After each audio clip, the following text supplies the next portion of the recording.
So now they're in this area with all these cool cars. Bobby's impressing all the girls with his cool skateboard tricks. And at first I thought that this was the VIP lounge that he was talking about. It's just a giant VIP lounge. So finally they show up in the VIP lounge. Everyone takes a seat. Bobby and his friend pour themselves a drink and they give a little speech. Alright, so the good news is Dutchman's Car Care Clinic has hooked us up with a Porsche and a Ferrari to go have fun with. Sick. Let's take them out. Let's get the whole crew. Let's go out and let's shoot. Let's take them out. Let's go take out the... Say that to video. They like walk through the nice cars to get to the VIP lounge, and then the second they sit down there, they're like, let's go check out the cars. And then they walk back downstairs to go check out the cars that they were literally just walking past. I guess they had to go to the lounge because they're advertising this whole place and they want to show off the VIP lounge. But then why didn't they just start in the VIP lounge? Why did they start in like the normal looking lobby? They could have just started in the VIP lounge. I also like that Bobby starts off his speech by saying, the good news is that we have a Porsche and a Ferrari to take out today. As if there's gonna be bad news along with it. Because usually when you say the good news is, that's then followed up by, but the bad news is, and then you say something bad, but in this case, there's no bad news, because they're all rich. He's like, the bad news is, oh wait, are we all still rich? Oh, okay, we're all still rich, so there's no bad news. We're good. Let's go take the cars. Let's make sure we get the whole crew this time, guys. Whole crew? All 6 of us? So let's make sure that we are the whole crew when we go down there. Anyway, I guess they give their little speech. The 2 boys pound their drinks that they just poured for themselves, and then they go for a fast drive.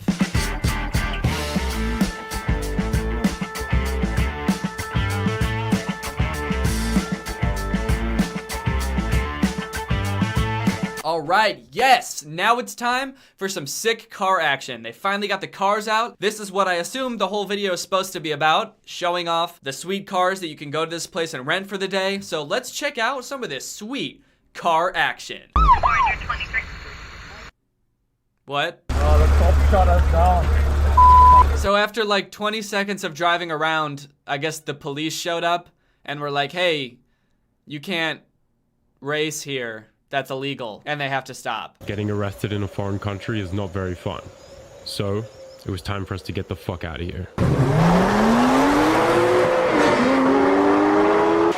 They just barely avoided getting arrested, I think. Looks like they got away clean this time, because they drove away in their fast cars. So that's the end of the whole video, and now I'm kind of confused. This whole video, and I guess the premise for Bobby Meisner's entire channel is, I'm not a spoiled rich kid, I have a work ethic. I have a vision. I'm gonna create sponsored content. So he created this video for this exotic car club, which first off seems like a really niche thing to advertise. Like, what percentage of Bobby's viewers do you think are also billionaire sons that can afford to go to an exotic car club? But even with that being said, like, is this a good advertisement for this exotic car club? It sort of makes it seem like if you take these cars out onto the road, you're gonna get arrested. I will give them props though, that car area does look pretty fun to walk through. I would have no problem walking through that, walking back on through it, and walking right back on through again. Bobby's channel's so interesting to me because he's the son of a billionaire.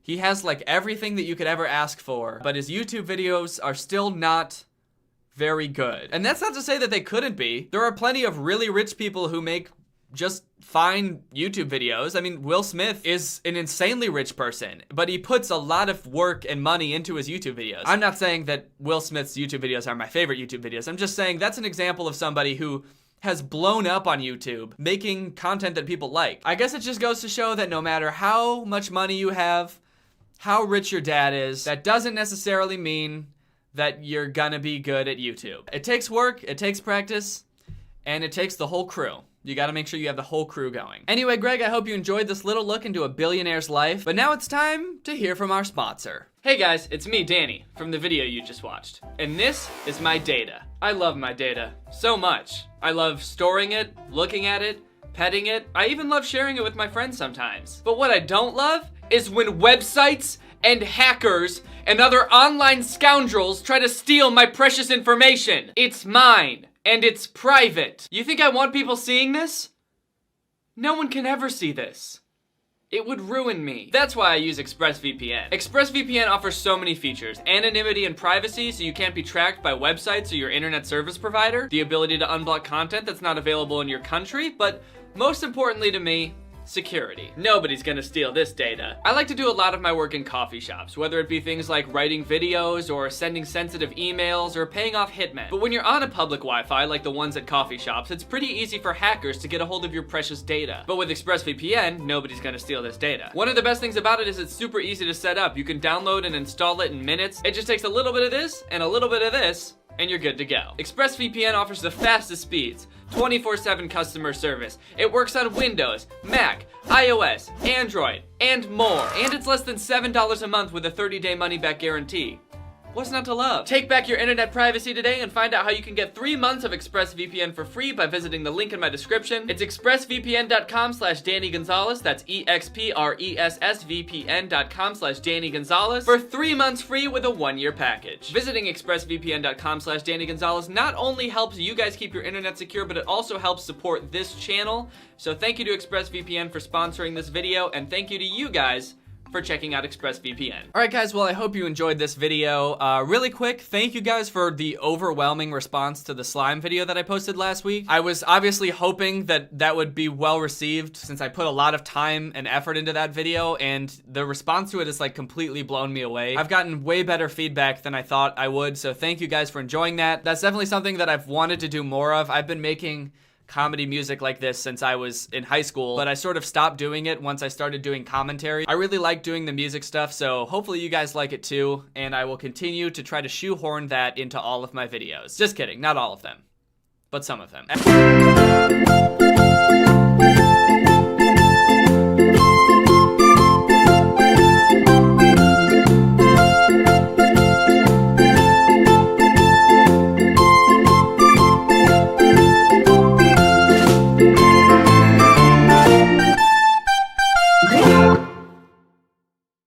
What's up, Greg? I hope you're all having a great day and welcome back to my channel. This is another episode of Screaming is Funny. Okay, so I know that I'm probably a little bit late on this trend, like probably 2 years late on this trend, but why is everybody so obsessed with slime all of a sudden? Or at least I assume everyone is, because it's literally all over my explore page all the time. Videos of people touching slime, folding it over, poking it. It's slime ASMR. I just feel like a couple years ago, just like hundreds of slime Instagram accounts, YouTube channels, Twitter accounts that just like popped into existence out of nowhere, and now everybody's obsessed with slime. Pretty much every kids channel on YouTube has also jumped on the slime bandwagon, but nobody has jumped on the slime bandwagon quite as hard as Colin's Key. Colin's Key has been a very heavily requested topic for me to talk about on this channel for quite some time, but I've always tried to steer clear of talking about Colin's Key, and the reason for that is that I'm scared. I'm very scared of his videos. I've literally sat down to make this video like 20 times, not even recording it, just watching his videos to try to find good ones to talk about in a video. But you know what? Today, I'm feeling brave. I think I can do it. I think that I can finally sit down and react to a Colin's Key video. This video is called Mystery Wheel of Slime Challenge 2. So I guess this is the much awaited sequel of Mystery Wheel Slime Challenge. The viral sensation that everybody's been talking about. Finally, we have a sequel. So in most of the videos, this dude's making slime with his brother. They're just in the kitchen, fucking whipping up slime. So in this video, they're doing this challenge where they're spinning a wheel, and whatever ingredient the wheel lands on is what they have to make the slime out of. Let's check it out. You challenged us to make slime with blenders. All right, let's spin for the first blender ingredient. 3, 2, 1. All right, I got white glue. And I got packing peanuts. Wait, dude, you're starting without me? Yeah. How do I get mine? Oh, well, don't worry, Devin, because I've actually ordered something which should be delivered right about now. Yeah! Jeez, Yes! what? Dude, it's the meat delivery service, number 4 in America. This is my shake, bro. This is my shake. All right, there we go. Dude, what do you keep on talking about shakes for? Because these are my shakes, bro. I ordered them. I thought these were my packing peanuts, Colin. Ah, there we go. What? This is my No, shake. it There is. you go. Cheers. Cheers, yes. And I guess I gotta return this now, so. Okay. I lied. I can't do it. Fuck this. I can't. I'm sorry. When I came across this video, I watched this clip, this beginning clip, like 50 times. And it amazes me every time. And it's because I don't think I could have ever imagined anything this bad if I tried. I think this might be the worst thing. Just the worst thing that could happen. The plot, it just doesn't make any sense. This dude says he needs packing peanuts, and so he's like, oh, I ordered you a package, and then the package shows up from Yeet Delivery Service, and it's milkshakes in the package, not packing peanuts. But there's so many other things that make no sense. Why are they yelling at each other when they're standing, like, at most 4 feet apart? Have these people never heard of using their inside voices? What the fuck is Yeet Delivery Service? It's all just nonsense. It's utter nonsense. Fun fact, I actually thought this dude's name was Colin for a long time because his channel's name is Colin's Key. And he's always got this key around his neck. So I thought, okay, that's Colin's Key. For some reason, he named the channel after the key that he wears around his neck all the time. But I didn't really think anything of it. But his name is actually Collins, with an S at the end. So, I don't know, just a weird detail. I didn't know that was a name. Maybe it's kind of like the iPhone 7S. Like it's the better version of Colin. That's why his parents named him that. They were like, this is the new and improved Colin S. Now with no inside voice. His brother's name is just Devin. He didn't get an S at the end of his name. So, I guess he's like the older model. I still don't have my packing peanuts though, bro. Oh, what, you mean these? Oh, good. His packing peanuts showed up. So now we can finally make a slime. Now, I don't know if you can tell here, but on the screen, there's actually a really subtle merch plug going on. It's in the bottom left-hand corner, and it's really subtle. If you blink, you might miss it. Jesus, what a distracting way to promote your merch. Nothing says, like, I don't care about the content I make. I just care about making money, like putting a giant-ass ad over your video to distract from the content and get people to spend money on merch. That's such a scumbag thing to do. What greedy little— What's up, Greg? I hope you're all enjoying this video. Make sure you head on over to Danny Gonzalez. Hey, down here! Don't look up there, look down here. Buy my merch, buy my merch, buy my merch. Pink glue. I got shaving cream. All right, I got the shaving cream, and right now, the special way I gotta dispense it. Wow, all right. Dude, my hand. Touch my heart and it'll go away. All right. Oh no, dude, I can feel it building up. I gotta add this quickly. Oh no, dude, look, it's going. It's gonna go any second. It's gonna go. Oh no, oh no, oh no. Ah! How can kids even process what's going on in this video? How can you make any sense of this? He gets shaving cream as the next ingredient, and he says, okay, for this one, I've got a special way to dispense it. He puts on this unicorn horn. He starts, like, shooting lasers everywhere. He turns his brother's hand a different color, but he's, like, not dispensing the shaving cream. And when it comes time for him to actually dispense the shaving cream, he's just like, oh yeah, and I guess I have to do this. So the special way to dispense the shaving cream was by yelling for 2 minutes and then dispensing the shaving cream like normal. There's no way this is good for kids. No way. I can say with near 100% certainty that this will stunt your child's growth. Mentally, and what the hell, physically too. Your kid will be short if he watches this. At least most kids channels and kids TV shows have like some sort of vague plot or progression that you can follow. A lot of kids shows these days are actually pretty smart. I feel like adults can laugh along to a lot of the jokes in kids shows because they're actually smart and thought out. But this is just too random. It's utter nonsense. There's no logic or reason to draw from any of this. It's just 2 guys yelling. Just 2 guys yelling at you. Wait, dude, how are you floating? Isn't it obvious? I have become one with the universe. If I was their editor, I think I would go insane. There's so many special effects in these videos. It is a little bit impressive, but it's also just like, why? Why do you need so many special effects to make slime? It's almost like they're admitting that making slime isn't interesting or fun, and so they have to way overcompensate by throwing all of this like extra shit in. It's utter nonsense. This video is 20 minutes long. This goes on for 20 minutes. 20 minutes of just— Oh no, oh no, oh no, oh no, what's gonna happen? Oh no, oh no, oh no, oh no, oh no. this. That might not seem that bad until you realize that we've only watched 1 minute and 44 seconds. And I've probably cut a lot of it out. Okay, this one's called Dogs Pick Our Mystery Slime Challenge 2.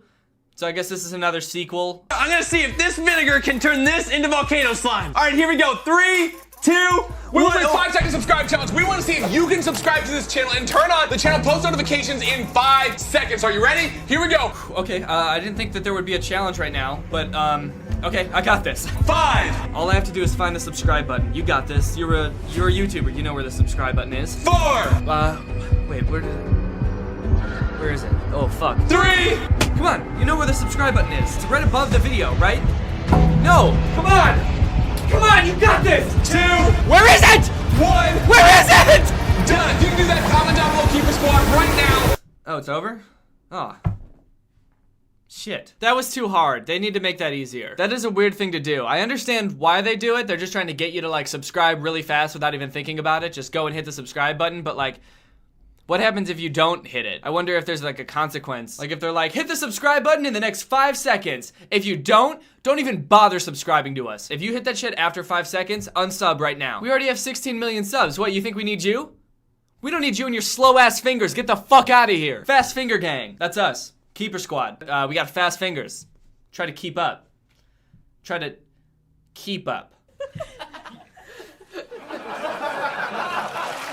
Thanks. Yo, it's starting to work! Not quite the most satisfying slime that I've ever made visually. You know what, Devin? I just think it needs a little bit more Orbeez. So here we go. It's gonna place it down here. It's gonna pick up some Orbeez off the counter, and it's like this. Oh. Do you think this is a real kitchen? Is this the kitchen in Colin's house that he uses to cook all of his meals? Or is this nice ass kitchen with like these beautiful granite countertops, this gigantic island, this beautiful stove just for destroying with slime on a daily basis? What a subtle flex. These dudes are probably making so much money. They get hella views. This video has 8 million views. They're constantly promoting their merch. I mean, you don't just have a spare nice ass kitchen if you're making chump change. They're not making chump change. They're making utter nonsense change. So usually they end the videos with one of them getting slime dumped on them. Sometimes it's just regular old green slime, sometimes it's the slime they made in the video, but it usually ends with somebody getting slimed. And I think this part in this video really highlights the relationship between Collins and his brother Devin. They decided in this video they're each gonna let the other person dump slime on them. So Devin dumps slime on Collins. 3! Oh, not again! 2! Oh no! 1! Oh. But then when it's Devin's turn to get slimed, he's like, all right, Collins, time to get up. It's time for me to get slimed. Collins just starts joking around. He pretends to be slipping. Oh, scary! Oh, dude, you okay? I'm like ice skating. I'm like, I'm like doing a little dance, but I was like, hey! He's just being his goofy self. He's yelling, he's slipping, sliding around, and Devin's like, come on, dude, get up. It's time for me to get slimed. I just get the feeling that Devin like hates being in these videos. My theory is that Devin is a bit of a slime purist. He appreciates the art of making slime. And that's enough for him. He just wants to make slime, he wants to dump it on his brother, and he wants to get it dumped on him. That's Devin's ideal slime video. I think he would probably do it even if it wasn't in a video. He would be making slime in his free time. Collins is just in it for the clout. That's slime clout. I mean, you can tell in the whole video, like, Devin just wants to make the slime. Collins is like pulling milkshakes out of boxes from the Yeet delivery service, dumping packing peanuts all over Devin. And then when it's Devin's turn to get slimed, Colin just starts dancing around like a clown. Rotate this way. Okay, and then kind of like pull my arms. I'll pull you. Yeah, go this way. I'm gliding. Switch. No, this way. All right, Devin, you ready to get slime dumped, bro? I'm ready. Gotta take in my surroundings here before I slime dump you. Got a little scoot around Seems here. like you're having way too much fun with and this. then Devin's is just like, come on! Slime me! I need it! This isn't what slime is about. Slime is serious. It's an art, and you're making a mockery of it. So this may come as a bit of a surprise to you if you're not big into the slime scene like I'm not, but the more and more I watch Collins Key's videos and other people like him, the more I started to realize there's like a gigantic slime community. The Sharers have made many videos about slime. Shroom has some slime hacks, whatever the fuck that means. Rebecca Zamolo made an awful music video about playing with slime, or working out with slime, or exercising. I don't know what it was about, but it was really bad. Working with slime, so I try harder. Sweating while stretching, yeah, I'm clever. Making slime at home is fun, it's true. But working out with slime, you can do too. It's so satisfying.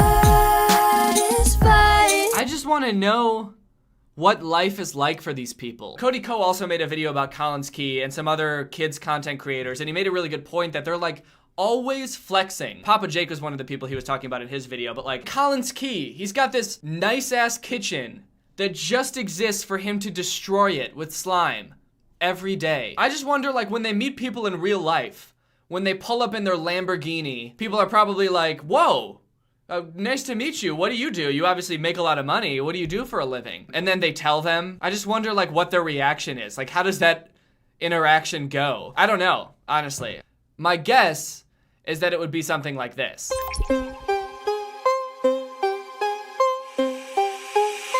The man is in the house, we bout to shut it down. Every time I step up in this club, I make it bounce. Don't fuck with small amounts, I buy it by the pound. And when we pulling up, boy, that Lambo making sound. Got that rollie on my wrist, you know I had to flex. And I got those twin chains, ice climbers on my neck. Now your girl wanna drink, it's cool, I got to check. I throw a couple bands, now she showing me respect.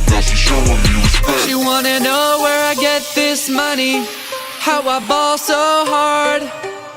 She wanna know what I do to afford these clothes and these dope ass cars. She said, are you an actor or a model? I get the waitress and we pop some more bottles. She keeps asking, won't let it go.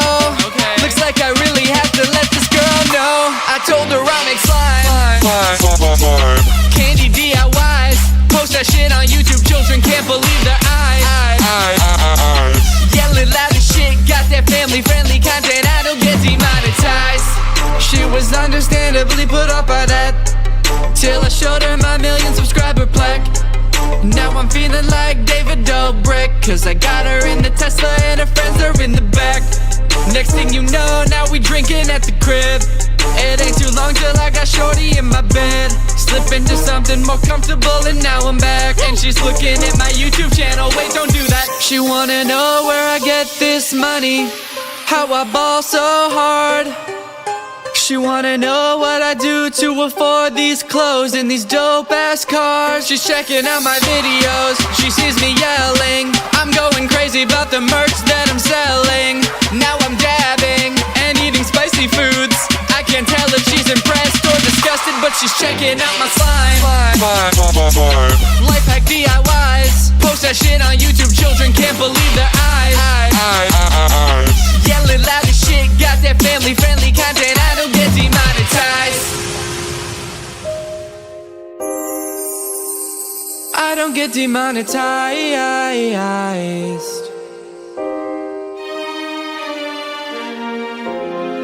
There is nary a doubt I am the slime king, but I feel so alone. Will you be my slime queen? I can't tell you how long I've searched.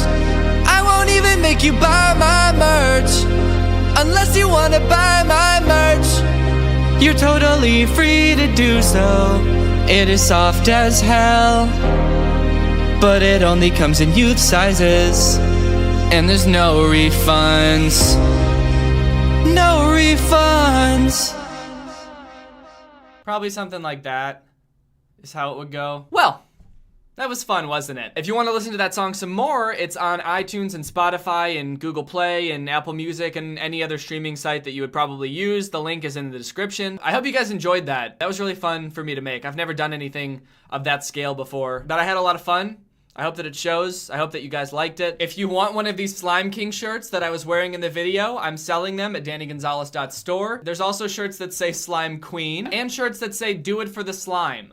So it's like Do It for the Vine, but instead of Vine, it's slime. If you want to get any of those, go to dannygonzalez.store. All right, thank you, Harper, for turning on my notifications. You are truly Greg. Bye. Make slime. Candy DIYs. Post that shit on YouTube. Children can't believe their eyes. Yelling loud as shit. Got that family-friendly content. I don't get demonetized. Hello, welcome back to my second channel. Thank you so much for joining us. I'm so happy that you're back here at my second channel. If you just stumbled upon this video and you thought it was on my main channel, it's not. This is my second channel. This is where we like to get a little bit goofier. So if you're just finding this channel for the first time, go ahead and subscribe and just see what happens. The last video I posted did really well. I think it has like 800,000 views, which is pretty good for a second channel. So we're gonna keep that going with another garbage video today. I don't think I've ever made a video about the obscene amount of doppelgangers that I seem to have. It seems like every day someone tweets me a picture of someone that they say looks like me, and usually it's just a picture of a person with a big nose that looks nothing like me, but sometimes I get tweeted pictures of people that look eerily similar to me, and it's gotten to a point where I now have like a huge thread on Twitter. Every time I get one that I think is pretty good, I add it to this thread, and even though I have that thread on Twitter, I've never actually made a video about it, and I've never actually ranked them. So that's what I'm gonna do today. I've seen a lot of videos of people doing like tier lists of different things, so I thought it would be kind of fun to do a tier tier list of my doppelgangers. So I've got them all loaded up here. I've got my screen recording, and we're just gonna go through them, and we're gonna figure out why are there so many people that look like me, and why are most of them women. Okay, the first one I got here, someone sent me this a while ago, and they said that they got their car repaired, and I didn't really think this one was that good, but the person who sent me this, I think, said that the mechanic's name was Greg, and I think that that's a pretty cool coincidence, that this person looks vaguely like me, and his name is Greg. He's got kind of the nose. Oh, shoot. He's kind of got the nose, he's kind of got the hair, but it just doesn't all come together just right. So I'm gonna put this bad boy in... Oh, shit. What did I do? I'm not good at screen recording. I'm gonna put this bad boy in C tier. It's like not a great doppelganger if I'm being honest, but it's kind of impressive that his name is Greg. This next one, I think this one is pretty good. In fact, when I tweeted this, a lot of people were like, that's just you when you were younger. This looks more like me now than it looks like me when I was younger, but I still think it's pretty good. I feel like this is a C tier also. Yeah. C tier. This one's a good one. This is someone's history textbook. This dude, Carlos, he sent this to me on Instagram. This is Lord Byron, presumably royalty of some sort. I think he looks a lot like me. Like, if you don't show the hair at all, I think that looks pretty similar to me. And I'll be real, I like the fact that he's like royalty, or at least his name is Lord Byron. I'm gonna put that in A tier, actually. I quite like me some Lord Byron. Okay, so yeah, this one is not so good. This is a picture of a woman. Okay, this woman's got like, she's got the brown hair, she's got maybe the eyes and the nose, and maybe the lips, and I'm realizing I'm describing the whole face. I don't know, there's just something about it, like everything is just a little bit off, which makes the whole thing a lot off. It was good enough to go in the doppelgangers list, but I don't really think it's like that good. So she is gonna go, oops. I squished her. How did it? Okay. I'll just squish her down this way. She's gonna go in D tier. Maybe even E tier. Uh-oh, what's coming up next? It's another woman. It's kind of interesting to see like where these come from, like where people find these. This one is like, it's like a poster for a military school. Yeah, West Point. I'm pretty sure that's a military school. So the face we're looking at is right here, if you couldn't tell. And as much as I hate to admit it, I think that this looks a lot like me. I think her face is a little bit more round, but like if you just look at like the eyes and the nose and the lips, it is concerning how much this looks like me. So like, am I upset that it's a woman? Yes. But am I still going to put her in B tier? Yeah. I am. She's gonna get squished right into B tier. Okay, this one I'm not really sure what this is. It's from some Instagram account. Someone clearly sent this to me. Yeah, I don't know. It looks like me, kind of, but it also looks a little bit too old to be me. And we all know that I will never look old because I've looked 12 for my entire life. I'm gonna toss this bad boy into C tier. There he goes. He's going sideways. I don't know. I don't think this one's that great. For one, my hair is not even that dark, I don't think. Maybe it is it? No, I don't think it's quite that dark. You know what's weird is my hair used to be blonde, and sometimes I still think that my hair is blonde when it's very clearly like pretty dark brown. And so I say like, no, I've got blonde hair, and then I remember that I don't. I'm gonna put this in D tier. I don't think this looks like me. This looks like it came from an old yearbook or something. It is very blue. I don't know why the whole picture is blue. Maybe this was taken like in between when they invented black and white pictures and when they invented color pictures. Like they just had one color at one time and it was blue. I don't think that's true. I would say this face looks pretty similar to mine. Like if I made this face, like this squinting face,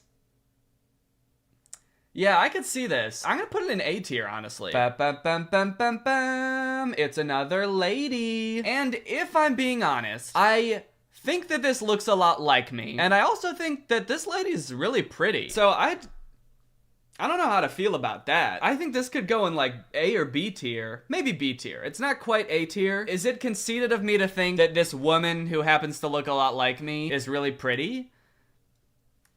Yeah, probably is conceited. She's gonna go in the B tier. I considered putting it in the A tier, but I don't like how confused it makes me, so I'm putting it in the B tier. Okay, this is a picture from some TV show or movie, I think. I've gotten this sent to me a lot, so it must be from something fairly popular, and I think that the amount of times it's been sent to me speaks to how much it looks like me. This really does look like it could have been me when I was younger. In fact, I did kind of look like this when I was younger, because I kind of went with the long hair, and if you didn't know what I looked like when I was younger, this could easily pass as me. Like, I would almost put it in S tier, honestly, but it doesn't look like me now, so I'm gonna put it in A tier. It could go in S, but it's too young of a face to be your boy Young Face. Next up, we got this headphone ad that was, I believe, in the London subway. I could understand why people think this looks like me, but when you look close up, it actually doesn't look anything like me. And it's also like a pretty small picture of a face. I think it's just sort of like a nondescript white dude with brown hair, and I wouldn't be surprised if a lot of other nondescript white dudes with brown hair also got people sending them this picture. To be quite honest, this has got to go in the F tier. I don't like putting things in F tier. I especially don't like the fact that there are a lot of women that are higher up on the tier list than this, but you know what? Sometimes we gotta make the tough calls. Okay, this is a fun one. This is a fun one because this actually was not sent to me. I actually found this. This picture is at a bar called Muldoon's, which recently closed. It doesn't exist anymore, but it was in the town that I grew up in, and I thought this guy looked kind of like me. And I think I might have been a little bit tipsy at the time because he kind of doesn't. Off of just the face alone, I might put it in like E tier, but because I found it and it would hurt my pride to put it so low, I'm gonna put it in D tier. And you might think that that's not allowed, but it is, because it's my tier list and I'm allowed to do whatever I want. All right, here comes the sad prince guy. I don't know what this is from. I don't know who this guy is. And I also don't think it really looks like me. It's gonna go in the D tier. It would go in the F tier if I didn't think it wasn't such a silly pick. I think what we're coming to find out while doing this tier list is that how much it looks like me is only a little bit important, and what's really important is whether I like the picture or not. So this is an interesting one. This looks like a picture in a health book or something. It says active listening promotes and protects health and healthful relationships. And someone circled the nose and wrote Danny Gonzalez in it. I don't know if it's the person who sent me this picture or if like the person who sent me this picture opened the book and it was already like this. Either way, I think that's pretty funny that that's just in this health textbook from now on forever, but I don't really think it looks that much like me. I can see the nose, I can see why they circled it, but the rest of the face doesn't really look that much like me, so I'm gonna put it in the C tier. Okay, this picture, I don't really think it needs much explanation. It's, you know, this is just how it is. Like, I understand the resemblance, but it is gonna go in D tier because I don't like it. I just don't want to confront the fact that I look like this one, so I'm just gonna put it in D tier. This is a picture of the side of a case of beer, I think. This one's gonna go in E tier. So this one was sent to me when I was still doing Vine, and I would do that dad character a lot. I would have glasses and a fake mustache. So someone sent this to me being like, my brother looks just like you. Look, here he is dressed up like you. And I appreciate the effort, but I don't think he looks that much like me. The hair is pretty good. Actually, he looks decently like me. I'm gonna put him in B tier, a little bit because he looks like me, and a little bit because of the effort that he put in. You know, I gotta appreciate the effort. This is from another movie. I do not know which movie, but this, again, is a very convincing younger version of me. Honestly, this kind of, like, doesn't even look like a younger version of me. This kind of just looks like me. I have been told I look like a 10-year-old from time to time. Am I gonna put this in S tier? Am I? Could I do it? No. Okay, yeah, I will. No, I will. He'll go in S tier. We got our first S tier. Everyone clap. I don't know if there's gonna be any more S tiers, honestly. This was a Vine, and people would not stop tagging me in this Vine. And I also don't even think I look that much like this guy, which makes it even more annoying. He's gonna go in E tier. Well, nah, he's gonna go in D tier. One of the most popular celebrities to send me that I look like, Gabe from The Office. I don't know his actual name, but people send me this dude all the time. I do think I look like him. I don't think I look that much like him, but I think he's a solid B tier. I think people send him to me so much because he's so famous and The Office is such a popular show. Ooh, okay, I like this one. People always tell me I look like the guy from Cloudy with a Chance of Meatballs. I see where you're coming from. I don't think the resemblance is necessarily uncanny. I could see him being a solid C tier. I would put him a little bit higher if he were a real person and not an animated character, but unfortunately I'm not an animated character, so I really can't make that concession. Okay, this is a young Gene Wilder, aka Willy Wonka. I've gotten this one a decent amount. I think I look a little bit less like him than I do like Gabe from The Office, so he's gonna go in C tier. This one is a very concerning image because I tweeted this and my own father texted me asking me why I was wearing a wig and pretending to be on Dr. Phil, and he was very surprised to find out that this is actually just a woman that was on Dr. Phil and not me at all. I really don't want to put her in A tier, but you know, much to my chagrin, I think I'm gonna have to. Okay, this is another woman. Honestly, people have sent me this one a lot too. I think this looks more like Daniel Radcliffe than it looks like me. I don't know, looking at her, like if I make the face, like, does that look like me? I don't know. I don't really see it that much. I'm gonna put it in D tier. And is that because of how she looks? Or is that because I want this to be kind of a symmetrical bell curve shape? I don't know. I couldn't say. I could only answer that by looking deep down into my heart, which is something that I never do. So this is another one that my own family refused to believe was not me. It's very impressive. I don't know what was going on here. I think she's like dressed as Madonna. This is gonna have to go in A tier. This is such an iconic doppelganger of mine. It was like one of the first ones that I added to the Twitter thread. It's a pretty good one. I'm not gonna pretend like it doesn't look like me. Okay, this one is a little concerning. This person DM'd me with this image and said, Danny, why are you a World War I clip art? Like, as much as I hate to admit it, this really does look like me. Kind of crazy how this looks so much like me while still not being very detailed. I was honestly very impressed with this one. This one's gonna go in A tier. I like this one. Okay. All right. This is a good one. Look at this. Look at this shit. This is straight up me. Look at this. Wait, watch. Ready? Does that not look exactly like me? I saw this. This is in a music video. I forget what band it is. And when I saw this, I had to like stop and be like, was I in a music video that I don't remember or something? This seriously looks so much like me. And I don't know if it's because we're only seeing one distinct angle. He's also wearing a hat, so it's covering up his hairdo. But this also kind of seems like a shirt that I would own. When we're talking doppelgangers, I mean, this is about as good as it gets. This is going in the S tier. Very impressive. Whoever found this and sent it to me, I am very impressed. Here we go with another woman. You know what? I see it, but it's not like that strong. I'm gonna say C tier. I think it's like a fair comparison, but it doesn't really like jump out at you. This, on the other hand, this is a girl on TikTok, and it's pretty solid. I mean, we have like different hair color. See, the thing is, do we go strictly based off the face? Because if we do, I would say that this is a shoo-in for the A tier. Like, if we're just looking right here, like that's A tier material right there. We got another famous celebrity in the mix. If you don't know who this is, he's from the show Shameless. His name is Lip in the show. I see it. I get it. But looking at the competition, I don't really think he stacks up to anything above C tier, really. Here comes this girl, and I don't really have anything to say aside from she's going in the B tier. All right, ladies and gentlemen, we are at the finish line. We got one more picture, then we're donezo. This is a picture that I've gotten a few times, but I think is pretty good. And that picture is the maid from the Brady Bunch. You see, she is an older woman, and I am a young man, but it's pretty impressive how close her hairstyle is to mine. Her face is very similar to mine. I feel like she could go in the A tier. Is that crazy? Is it crazy to put the maid from Brady Bunch in the A tier? I don't know, sis.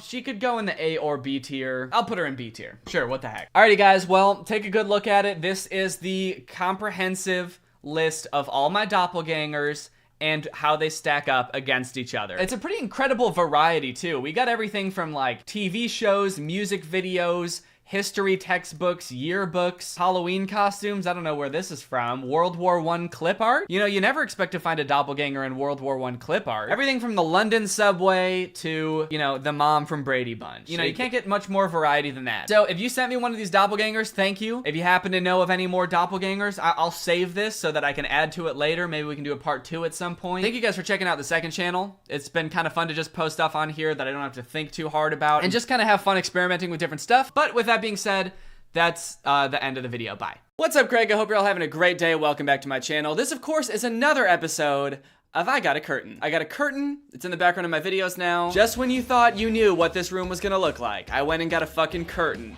for the window. So don't ever try to guess what I'm gonna do with this room, okay? Because you're gonna be wrong. So anyone who subscribed because I didn't have a curtain in the background of my videos, I guess you can unsubscribe. It's the weird side of Amazon part 2, baby! This time with more than just talking about 2 things. I realized in the last video I called it like the weird side of Amazon. Like I had a ton of products I was gonna talk about, but I really only talked about the Jeremy Renner store and a saddle, and that was the entire weird side of Amazon. Don't worry, we got more shit this time, okay? I'm not just gonna talk about 2 things. But real quick, speaking of the daddy saddle, the daddle, if you will, Pony Up Daddy still hasn't reached out to me in regards to my idea for the daddy-drawn carriage. So Pony Up Daddy, if you're watching this, I just wanted to remind you again of my brilliant idea. Once again, if you've forgotten, it's a carriage for kids to sit in that's pulled by daddies. I just wanted to remind you of that idea. If you don't use it, I'm gonna have to build it myself, and I really don't want to do that, so I'd really like for you to start producing the daddy drawn carriage. Again, if not,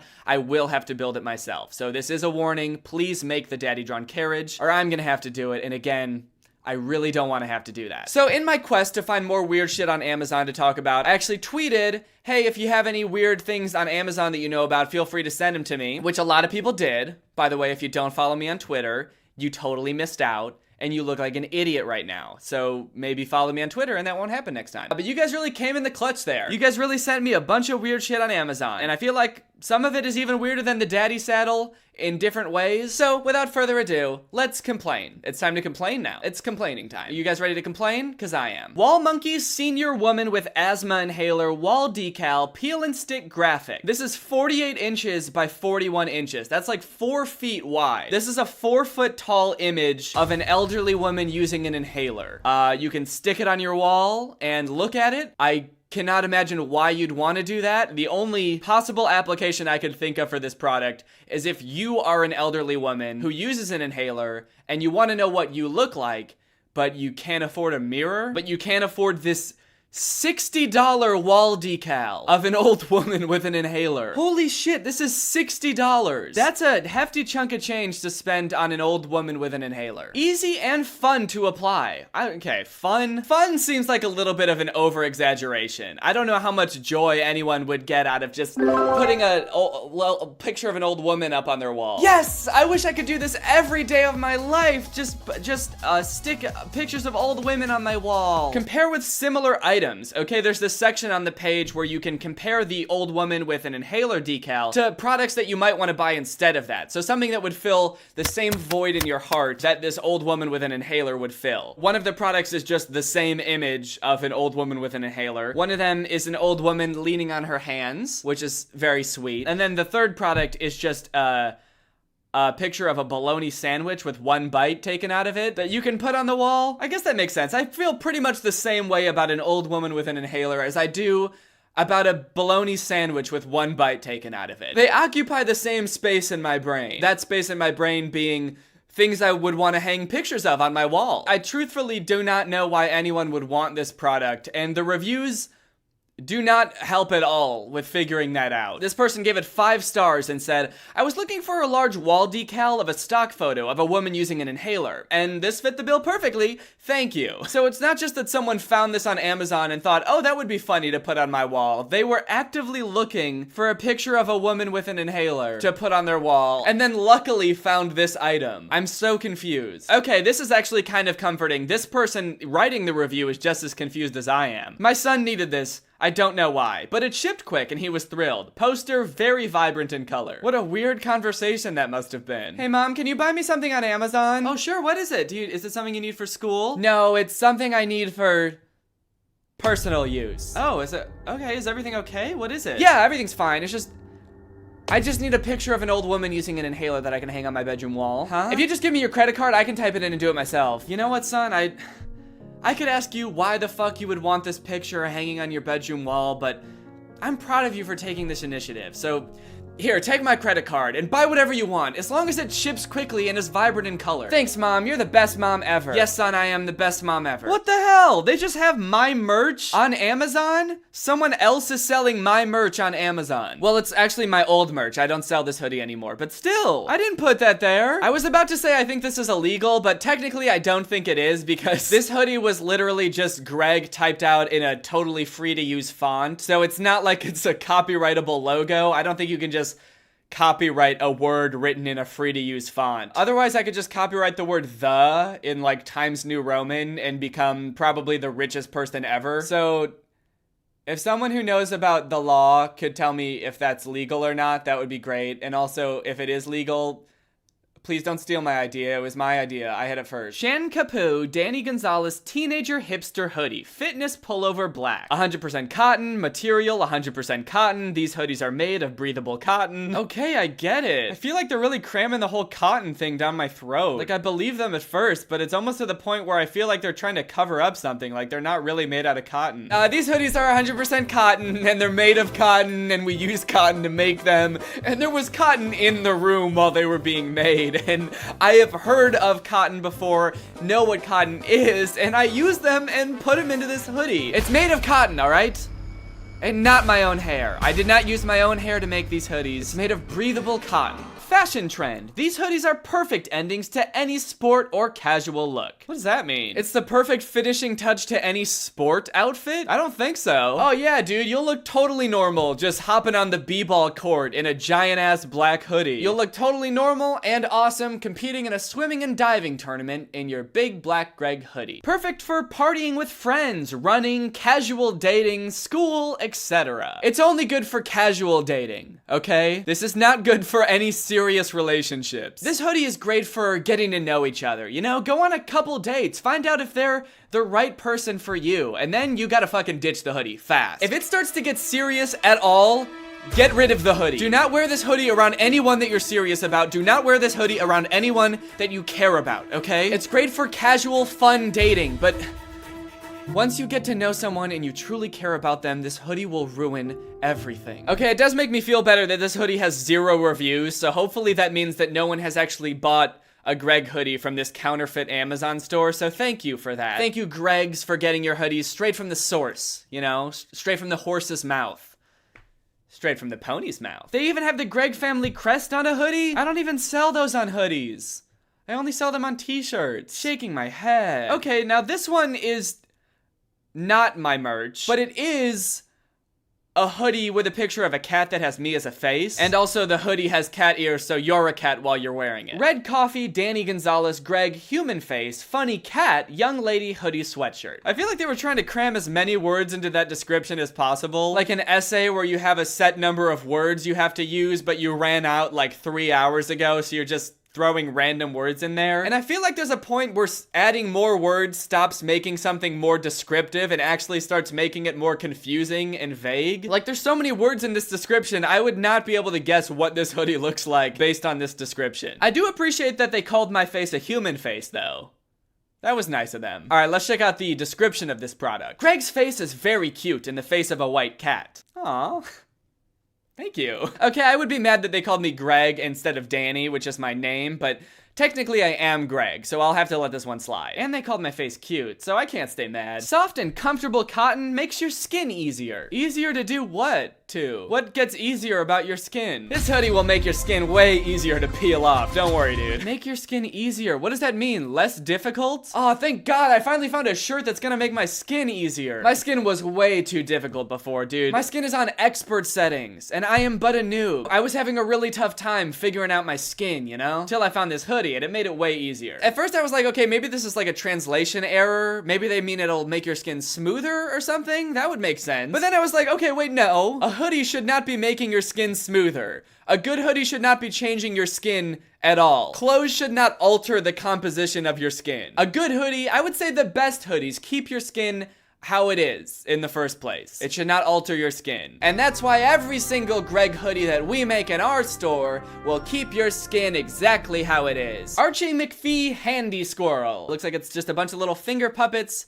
to turn your little grabbers into a squirrel. Set of 5 finger puppets, includes 4 paws and 1 head. That's a good ratio. Transforms your hand into a squirrel. That seems like a bit of an overstatement. I'm looking at the picture and I'm not convinced that that hand has been transformed into a squirrel. And I mean, it's not gonna just like, oh, fuck, and then your hand is a squirrel now. This product just makes your hand look kind of like a squirrel that has no joint mobility. Transforms your hand into a squirrel with no knees. That's what happens. Your hand will climb trees and forage for nuts.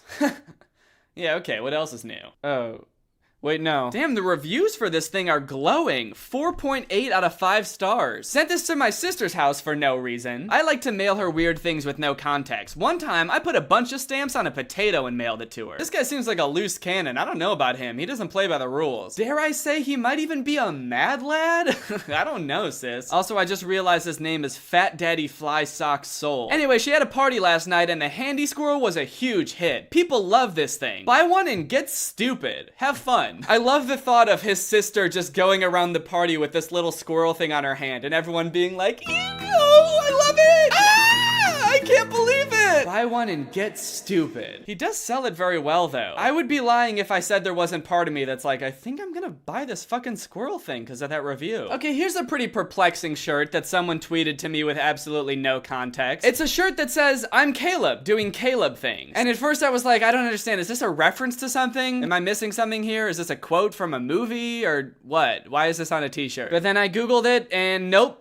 No one has ever said this before. No one has ever said, I'm Caleb doing Caleb things. It's never been recorded in human history, anyone saying that. And yet here is a shirt with this saying on it as if anyone would ever buy this. It's just a generic shirt for people named Caleb who want everyone to know that their name is Caleb and they do the things they do because their name is Caleb. Wait, what the fuck? I just searched I'm Caleb doing Caleb things and there's like a million different variations of this shirt. Why are there so many different versions of this shirt? Who is buying this shirt? Has anyone ever bought this shirt? None of them have any reviews, so I can't imagine anyone has. I mean, there's multiple t-shirts, but with the saying designed in different ways. Like, this one's got a lot of pizzazz to it, like it's a Mardi Gras Caleb doing Caleb things. I feel like whoever is making these shirts really overestimated the market for people named Caleb who do Caleb things and want everyone to know about it. Oh my god, the company that makes this hoodie is called Shocking Styles Caleb Clothes. Someone started an entire clothing company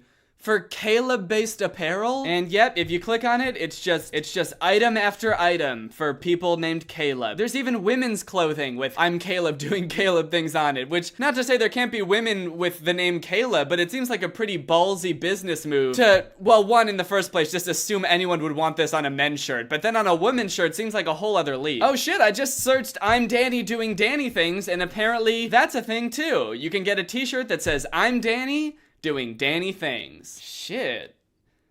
I might have to cop. I mean, I am Danny, and I'm pretty sure I do Danny things, so I feel like this shirt really speaks to me. Looking for a cool adult, toddler, or boy present for him? This sarcastic quote gag saying is a cute gift for any holiday. Sarcastic? So would this be for someone who's not named Danny? Like, get this for a dude named Dennis or something. It'll be like sarcastic. Some dude named Travis walking around in this shirt. Oh yeah, I'm Danny.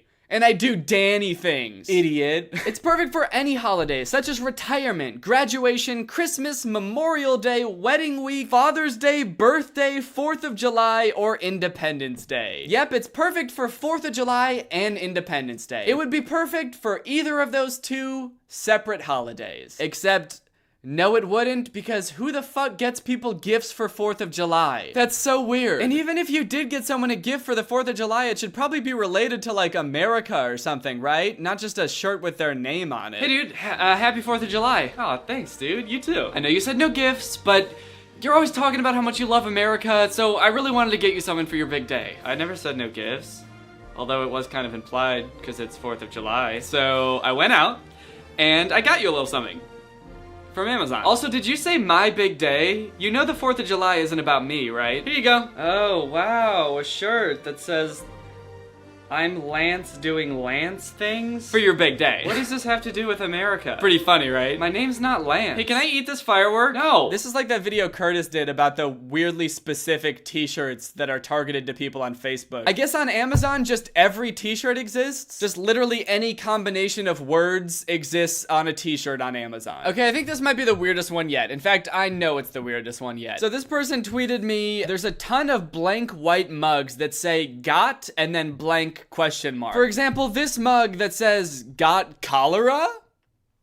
Excuse you? Got cholera? Who has ever said that? Who has ever said, got cholera, in such a casual way? Cholera is an infectious disease that causes severe watery diarrhea, which can lead to dehydration and even death if untreated. So you got it? It's just a little something I like to say while I'm sipping my morning cup of joe. Oh, that's not your catchphrase? Don't worry, they have plenty of other options, like got bruh? Or got y'all? Oh, I got bruh, alright, dude. I got so much bruh. This whole mug is full of bruh. I chug a big mug of bruh before I go to work every day. I chug a mug of bruh. Please don't talk to me until I've had my bruh. Got where? This one just sounds confused. And I think it is confused. Huh? What? Got where? Who? Who's got what? Where did we get it? Where who? Who's there? Got why? Who's there? Latte mugs are cool. We swear, dude. People are gonna think you're so dope when you pull up with that got skink mug. Scrolling through this company's Amazon store, I'm convinced that their whole system is just automated. They just automatically generate thousands of mugs with just random combinations of words every day. They just take random words and phrases and slap them on a mug with the word got in front of it. Because none of these make any sense. Got shirt mask. That's just 3 random words that they threw together that have no business being in a sentence together. Actually, on their store, they've got more than just mugs, like this flask that says #shirt. For people who want to drink on the go, but also want to show their appreciation, not just for shirts, but for the #shirt. They really appreciate the social media conversation around shirts. And they're also drunk. Or a beer stein that says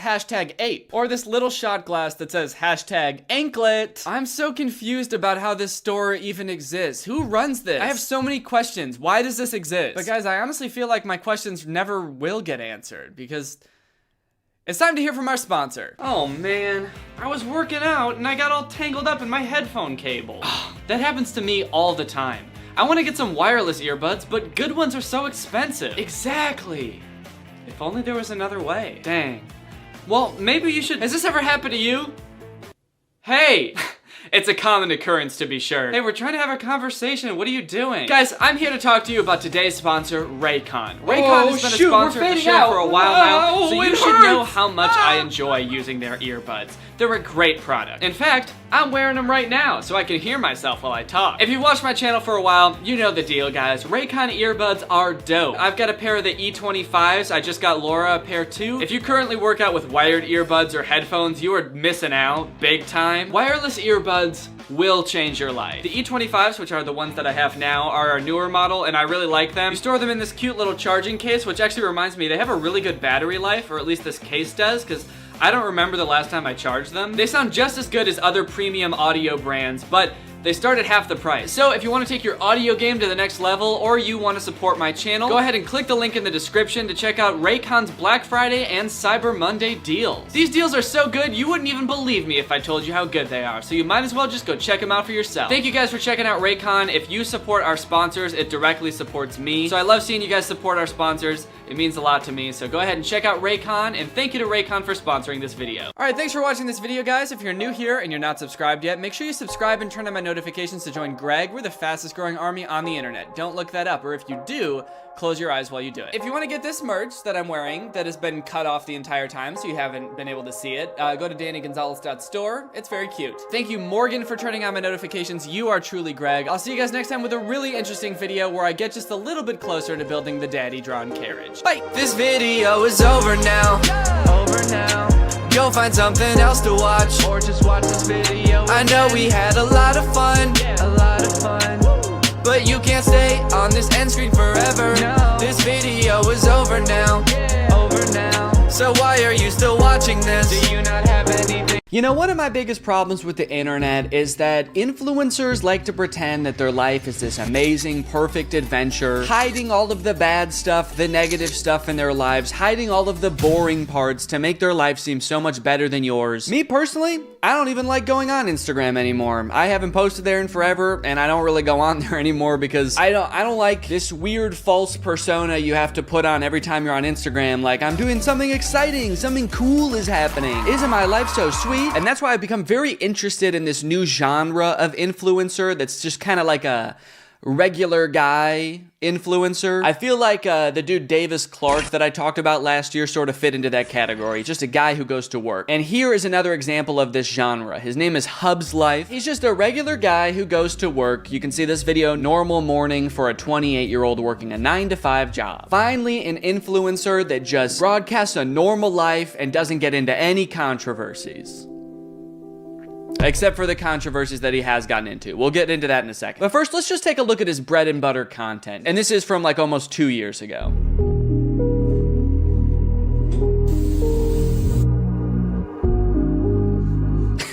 My normal morning routine. I spray my hair with hairspray. I comb my eyebrows. Actually, is that a normal thing to do? I don't really do that. If one's astray, I'll kind of put it back in place, but I don't comb. Okay.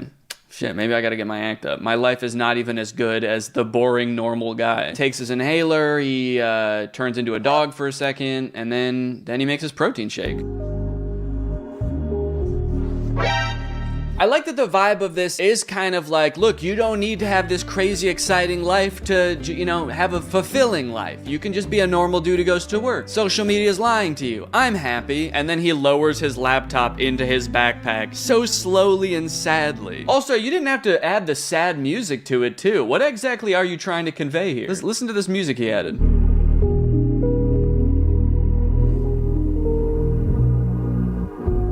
I love my life. Okay, so anyway, let's see. He goes off to work, puts out his trash, and he goes to work. So I appreciate it. It's a pretty normal morning routine. It might even be more structured than my morning routine. Honestly, I feel like he tried to make me feel good about having a normal routine, but he actually did still make me feel like shit a little bit. He seems to have his life together pretty good. He's got time to make himself a smoothie every morning. And this video has 500,000 likes. That's pretty crazy. So, I mean, there is a market for this kind of content. I think it seems like people really appreciate it. This is exactly my life, except I live with my parents, don't have a job or a car, but I do have a blue polo shirt. Yeah, this is exactly my life too. I'm a multi-millionaire woman who lives in the Philippines who's retired, but I do have the same inhaler. Yeah, normalize the norm. Haha, that is actually very true. On social media, people seem to think working a 9 to 5 is crazy. For real. Still can live a happy, good life with a normal 9 to 5 job. Okay, here's another life after college as a 28-year-old with a normal job. This one has even more likes, 700,000. So I guess that's like his signature thing, is just lowering his laptop into his backpack super slowly. I'm gonna start doing that every time I leave the house to show my wife and child how happy I am and how excited I am to go to work. I'm gonna be like, all right, honey, off I go for the day.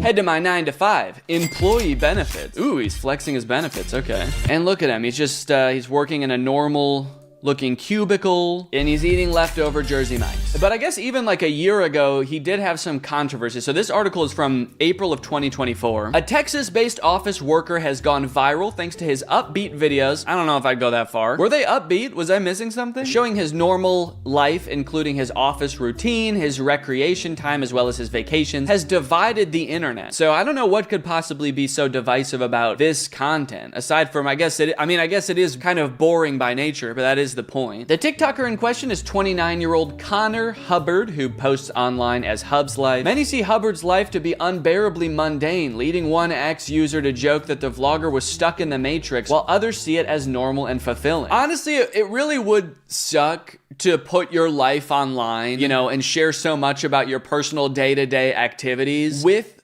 the premise that, like, hey guys, my life is okay too.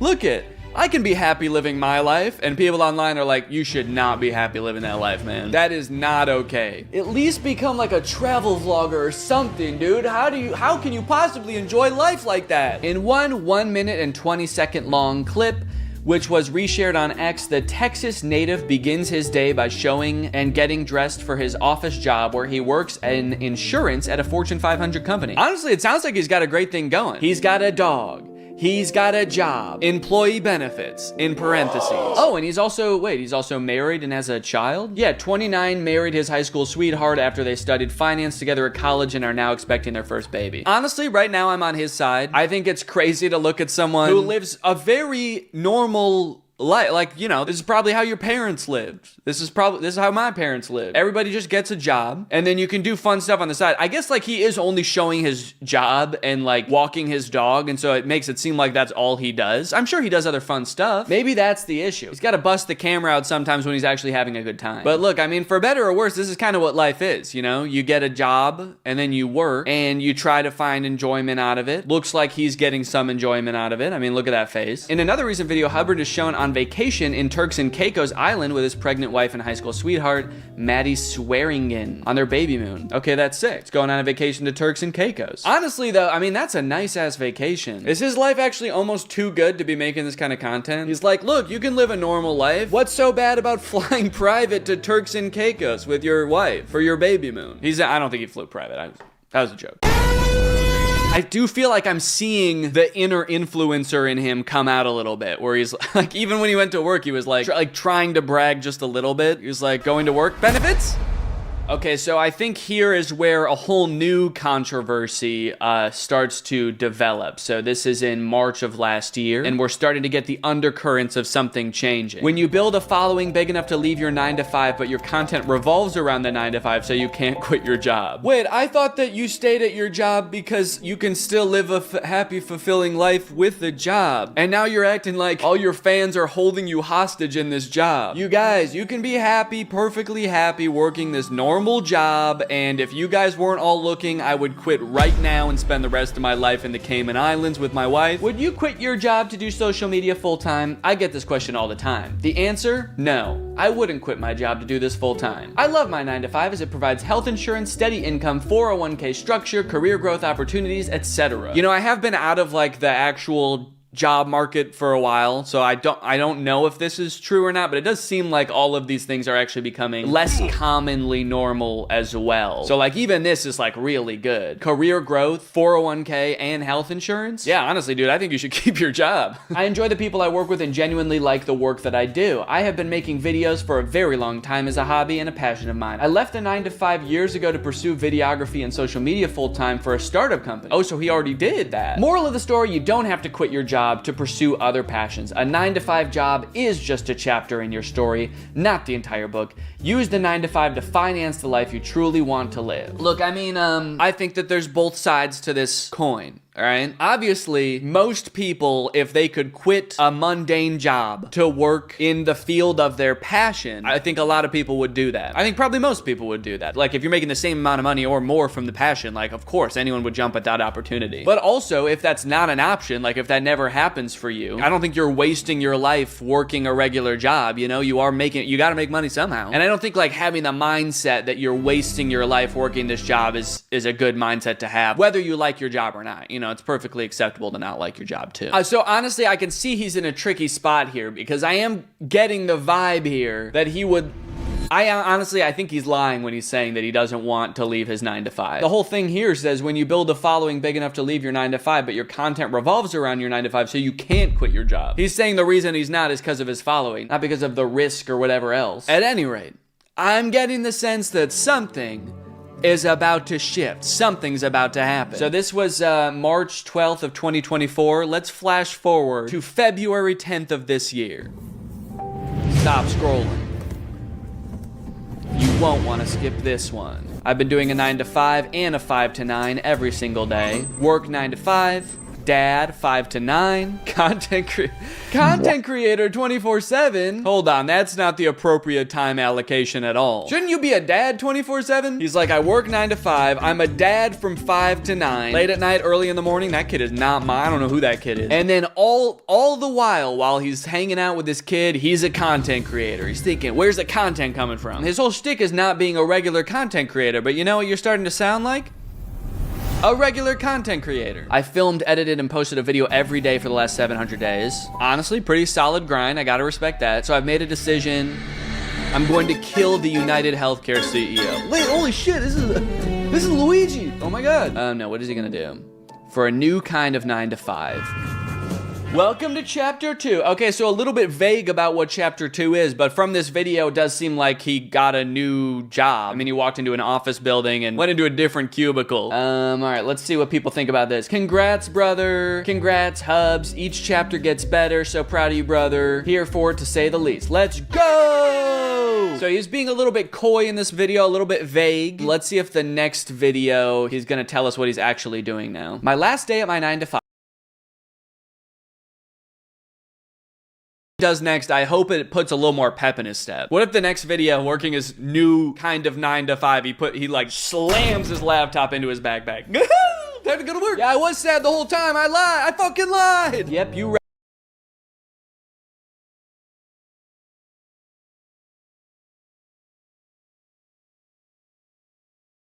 Also being a dad for 4 hours. And becoming a new dad on top of that. Okay, I'm joking around about the dad thing just because he said that he's only a dad for 4 hours.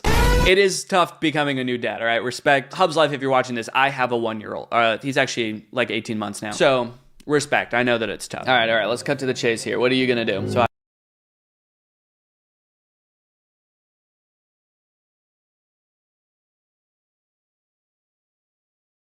come on, dude, tell us what the new 9 to 5 is. He is being really vague about it. He posted even another video, chapter 2 begins, and people are still commenting, what's the new job? I am genuinely so intrigued on what this new job, it does seem like he's trying to hide what his new job is, which I feel like I'm starting to get a sense of what the new job is after he said I would never quit my 9 to 5 to be an influencer, and now he's quit his 9 to 5 and is like, this is a new, different kind of 9 to 5 that I just made up. No one's ever done this before. And the comments are like, oh, sick, can you tell us what it is? And he's like, how about a video of me shooting a milk jug into the garbage can? Okay, so this is his new type of 9 to 5, unpack. Love to see that he's still doing it super slowly. Made a to-do list and check emails. Edit YouTube, okay. Edit YouTube day in the life, lunch. Okay, so I think it's pretty clear from this video, he was editing during the work day. I think it's pretty clear he quit his job to be an influencer, right? So let's see, people responding under this. What's the new job? Editing his own videos in a WeWork space. So he's like renting an office cubicle. That way he has his own space to do his influencer type of work. And honestly, like I said, I think that he put himself in a very tricky situation. I don't think that there's anything wrong with having a passion and then, you know, once the passion starts to pay the bills, pursuing that full time. Is there a bit of cognitive dissonance there? Being like, look, the regular 9 to 5 life, normal 9 to 5 life is fine and you can live a fulfilling life, and then quitting that to go pursue being an influencer? Yeah, there is, but I also think, like, you know,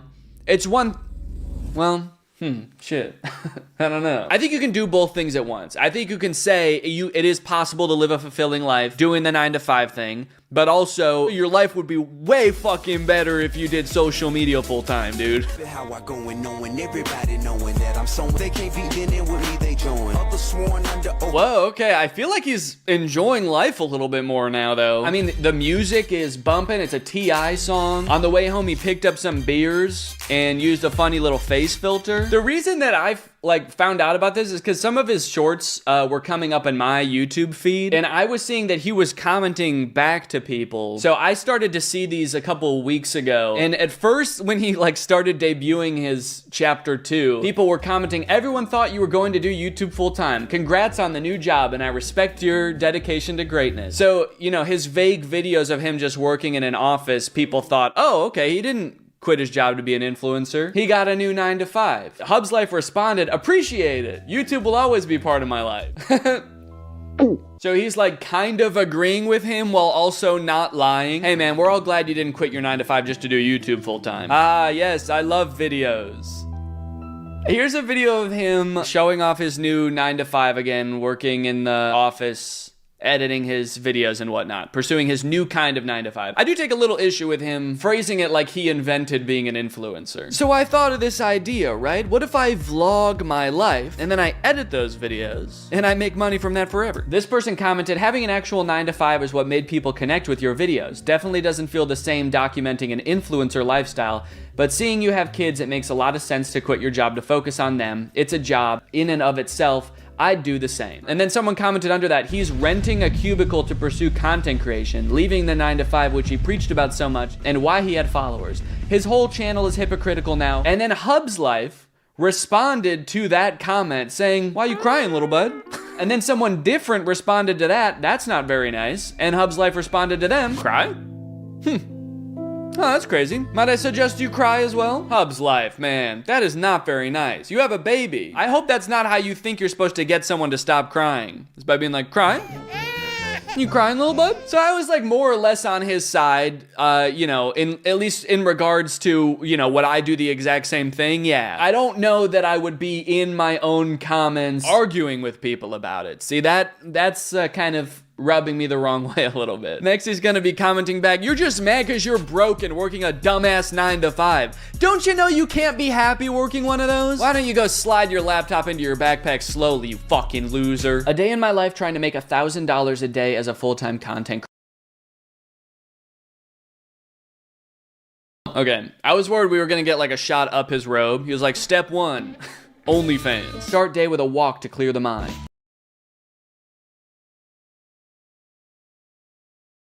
For $1,000 each, and I'm done. Oh. Hell yeah. All right, and here's one of his more recent modern Hub's Life era videos. I'm curious to see how documenting his life is different now that he's a full-time influencer, because maybe it is kind of the same. So let's see.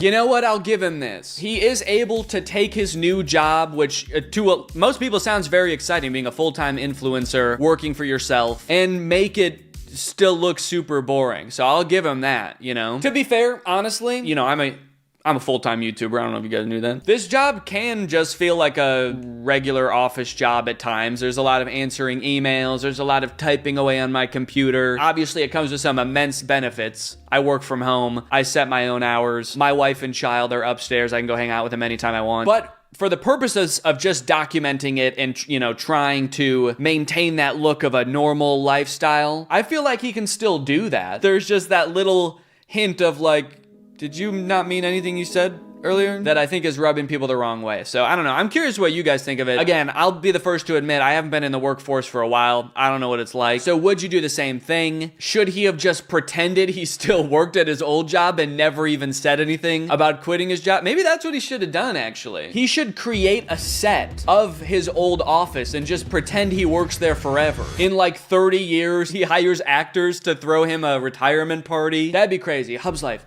If the controversy gets too bad, you pretend to go back to your old 9-to-5 job and just do that. I got you, bro. Anyway, that's pretty much it. If you guys could quit your job to be an influencer, would you? Let me know. Bye. Hello everyone and welcome back to my second channel. This is my second channel. It is not my main channel. If you thought it was, then go and get your brain checked by the brain doctor because you're just plain dumb. So a couple days ago, I decided to try streaming and playing Minecraft for the first time live on Twitch, and it was really fun. I had never really played Minecraft much before, just like a few times, so I didn't really know how to play, but the chat helped me through and it was fun and I had a good time. Unfortunately, I did not remember to record that because I wanted to record it and put it on my second channel, but I was not able to do that. But today I'm going to be playing again on Twitch, and this time I am remembering to record it, so this is going to be that. So I apologize that I'm dropping you into the middle of a game that I've already started, but to be fair, I haven't really done that much anyway. Like, I think the only thing I did was like build part of a house and then leave that area and go somewhere else. So I barely have any resources, and I have a house that I built somewhere else. So it's basically like starting from scratch. Today I've got a nice special treat. I've got a limoncello LaCroix, and I'm gonna bust this baby open and enjoy it while I play some Minecraft. So I hope you guys like this. I don't really know if people that follow me are like huge Minecraft fans. To be honest, I'm not really a huge Minecraft fan. I just thought it would be kind of fun to experiment and try something new. I think it's mostly fun because I don't know how to do it. So I hope you enjoy this video, and you know, if you got some LaCroix, crack it open and sip along. If you guys remember from last time, I have found this village. I ran around in the dark a lot and I got killed a lot, and I got some resources.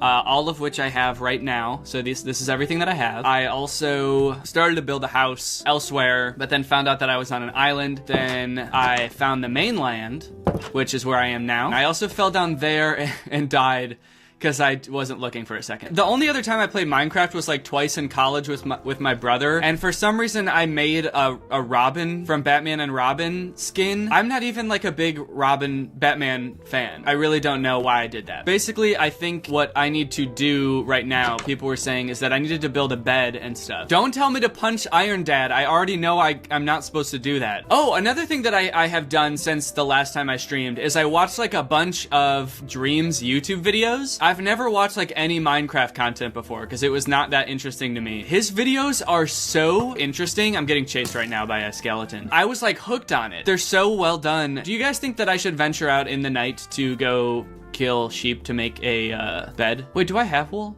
I think I might have gotten some last time. Oh yeah, I have wool. Okay, so maybe I can make a bed. Oh, I can just use a villager bed. But just generally, like, I don't really know if like where I should build a house. Wait guys, there's someone in this bed. Can I get in it also? No, I guess I can. Is he gonna be mad at me? What happened here? Why is there green sparkles everywhere? I think we might have just made love because he was in bed and then I got in bed and then there were green sparkles everywhere. And I don't know what Minecraft love looks like, but that seems like it to me. Oh, take the bed. Whoa, guys, that seems kind of fucked up. I just made love to this guy. Now you want me to take his bed? Get that head, get that bed, then leave. So now I'm gonna go make my own house, I guess. Oh, these dude. Is he spitting on me? Shit, who knew that llamas could be so goddamn aggressive? But this seems like a good spot for a fort. Now I need to build, firstly, a crafting table. I remember that. And then I need to build a planks. No, I need to build planks to make the crafting table. But then I need to make probably an axe so I can cut down some more trees. And I will take all of this and make a crafting table. Oh, furnace too, okay. Yeah, I remember people were saying that I need, no, oh no, fuck, I don't want all this. Oh no. Now I've got 3 crafting tables. That's gonna come in handy for when I'm crafting 3 things at once. Is there any way I can turn these back into wood? Because I don't want just 3 crafting tables. Oh, I have an axe? But what? Oh, there it is. Oh, it's stone. That's why I didn't see it. Damn, I've got a stone axe. Kind of popping off right now. I'm just gonna get a bunch of wood so I can make my little house. People seem like wood is a pretty solid material for a house. People also seem to think I'm popping off, so that is good news. That area looks cool. What's going on over there? You know what I'm also realizing is that like there can be things just floating if you just get rid of the things below them. So maybe I can make like a floating house. I'll need enough resources to do.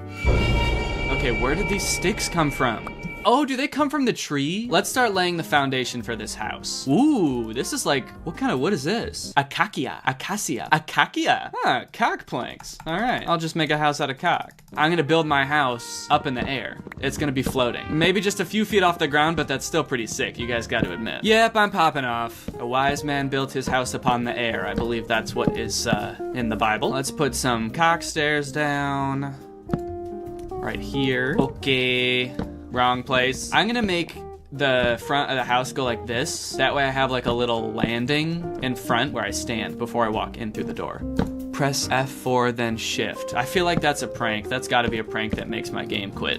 The weird thing that I've always felt like growing up is like I've never been very into video games. I think it's because I'm really bad at them. Or maybe it's the other way around. Maybe I'm really bad at video games because I never really got into them. Compared to all my friends in high school and stuff, I just like was so bad at video games that I never really got that into them. That's why when I was like, oh, it would be fun to stream, I was like hesitant at first because I was like, but I'm not good at any games. Like if I tried to stream like Fortnite or something, it would just be so sad. Like I've played Fortnite before. I've killed like 2 people ever in that game. And I've played many games. I'm just really bad at it. So it would be, I mean, maybe that would be fun to watch because I was so bad, but it would just be not so fun for me. But Minecraft is kind of chill. All right, look at this house, dude. I have to build a furnace now, people are saying. I need to figure out what I need in order to build that. It does not look like it's in my list of things here. Can someone tell me what things I need to build a furnace? I need stone, okay. Let me just put a quick 2 torches in here to light this bad boy up. And then I'll go find some stone. It looks like there's a lot over there. Oh, make a stone pickaxe. Yeah, I should probably do that. Lucky for me, I've got a crafting table that I can just set right here. And I'll stand on top of it and I'll make a stone pickaxe, baby. Thank you for the advice. I bet I'll just bust through it now. Oh yeah, look at that. Ooh, I'm slicing through it like butter now. Holy moly, now we got 4,000 people in here. Dang, I must be really good at Fortnite. But I need coal, don't I, to burn here? Yeah, I guess I need to go find some coal. And then I also need to make a door real quick. Someone in this chat just said, since when do you stream? Good question. Since Monday. That was my first stream. So this is my 2nd stream and one of my first times playing Minecraft. That is why I am kind of wandering around. Was that the sound the llamas make? Oh, llama. Okay, yeah, people are saying llama. Okay, that was weird. Oh, yeah, he did it again. Wow, why does he make such a weirdly human noise? Hey, dude, what's up? See, the thing is, I say this to Laura a lot. I'm like, I really wish that I was better at video games. I feel like that would be like a really fun hobby to have, because that's like what a lot of people my age do with their free time is play video games. But I'm just like so bad at them that I sometimes genuinely can't like enjoy the story of a video game because I just keep dying, or like I just can't get past certain things because I'm like not good enough at them. Which I guess, you know, some people would say maybe you should just like play them more and you'll get better. But some things, if the barrier to entry is too high, it's like, am I really gonna put in this much effort? You know what? I'm having a good time playing Minecraft so far, and I have died a couple couple times. Oh, people are saying to eat. Okay, well, don't I need to cook my food? Is that right? I'm cooking up some chicken. Now I eat the chicken. Ooh, look at that. All right, I bet everybody in the chat is very happy right now.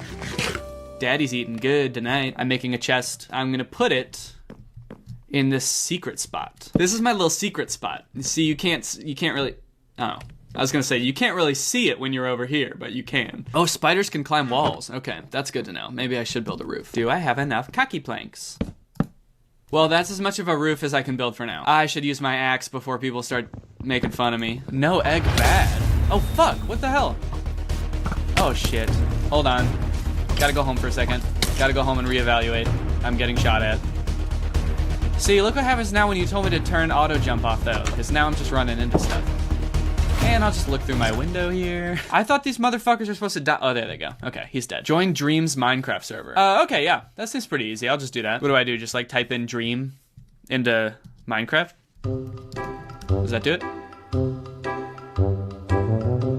Okay, I think I'm in. I'm on Dream's server now. I'm gonna get some more wood. Congrats on joining. Thank you guys. I know, that's a pretty big deal. You're gonna get so much clout now. Yeah, yep. I probably am. And to be honest, will I forget about all of you when I'm insanely famous off that Minecraft clout? Yeah, I probably will. Do you guys think I have any good like goals for today? Is there anything I should be doing right now? Cave, go mining probably. Okay, I'm gonna go in the mine. Then it's good that I made some torches. What's going on over there? That's not lava, is it? Or is it like dried lava? Can I step on it? Ah! Oh, fuck. Okay. Wait, what is going on over here? So this looks like a portal, right? Someone said, do you fart? Yeah, I do, but usually not like when I'm streaming or filming or anything. I try to do that like, just like on, kind of like on my own time. It's kind of like something that's just for me. Open the chest. Okay. Obsidian, golden helmet, and golden pickaxe. Someone said fart reveal. Yeah, if I get some goal on Twitch, I'll do a fart reveal. I made an advancement. Ice bucket challenge. What does that mean? Actual nose reveal? What the fuck is that supposed to mean? Get the gold. Okay, I'll get the gold. Bing, bing, bing, bing, bong, bong, bong. Bing, bing, bong. I didn't get the gold. Oh, don't break that unless you have an iron pickaxe. Guys! Who said that? Who told me to break the gold? Fuck you. Dude, that was not cool. I need an iron pickaxe to get the gold? So I guess I should go do that, right? I complete the portal. What do I need to do to complete it? What do I need to... Do I put obsidian? Does it just go like around like this?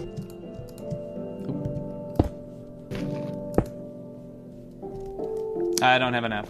All right, well, I guess I need to go get iron. I'm gonna go into that cave over there and see if we can't get some iron. What do you say, folks? Oh, I should eat. Lunchtime. Pork chop time. So my health only starts regenerating if I... Oh, fuck. Dude. Okay, so so he can just be in any dark place, like a cave. I'm gonna go down here. Okay.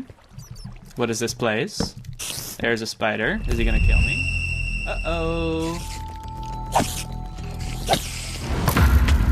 fuck. Oh, no. Guys, this is too intense. That's too intense. Oh, fuck.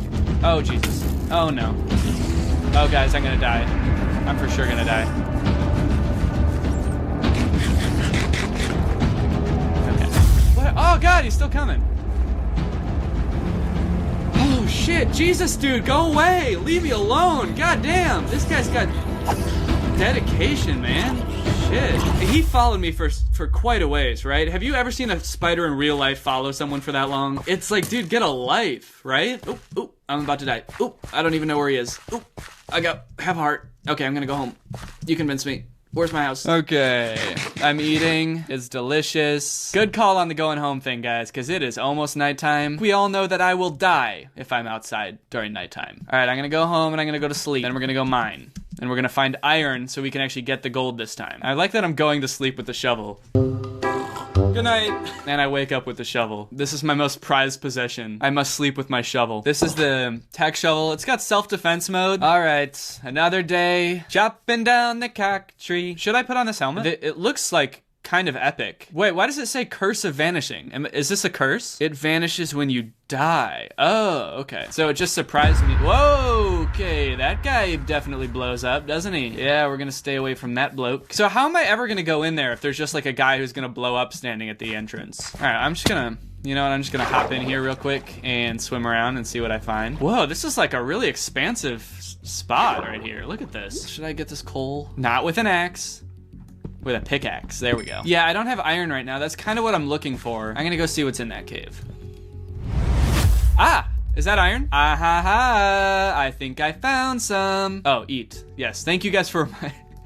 You know what, maybe this is kind of like the ideal Minecraft experience for a beginner because you guys remind me to eat constantly. Like I would definitely be forgetting to eat all the time if it wasn't for you guys. Everyone should play Minecraft for the first time with 4,000 people watching them. That way they do well. Oh, fuck. I was trying to open my sword. Oh, there he goes. Well, can't get me now, can you? Asshole. Well, I only got 2 iron there. Do you think, could there be more like in there if I dig a little more? Ooh, and even more. Hot damn, I am king of the iron over here. Look at me go. Should I keep going down in there? Because I am hearing like a creepy moan of what I assume is probably a zombie. How am I even gonna get down there if I wanted to? That's a long way down, isn't it? Yeah, I wouldn't even be able to get back up, probably. We're going back up. Kind of feeling like I might be on the exact opposite side that my house is on. It's definitely not over there. Okay, so I might have made a mistake, but my worry is that I think my home is back that way through all those dark caves. And I see a village, maybe, over there. So maybe I should just go over there and go to sleep. Also kind of worried that there's no way to get down. Can I jump in this water? What do you guys think? Can I make it? Oh, okay. I did it. I was really worried that wasn't gonna work. Dude, was that epic or what? That was a total Dream move right there. Dream would have done some shit like that, I guarantee it. I'm basically at his level at this point. All right, let's head into the village and go to sleep. Get the fuck out of here, man. I'm trying to sleep. Jump in the lava, it works better. Dude, fuck off. I'm a pro gamer. I know that's not how it works. Sorry to one night stand you like this, but I gotta go, dude. Whoa, what? Dude, what the fuck? Did you, wait, you guys saw that?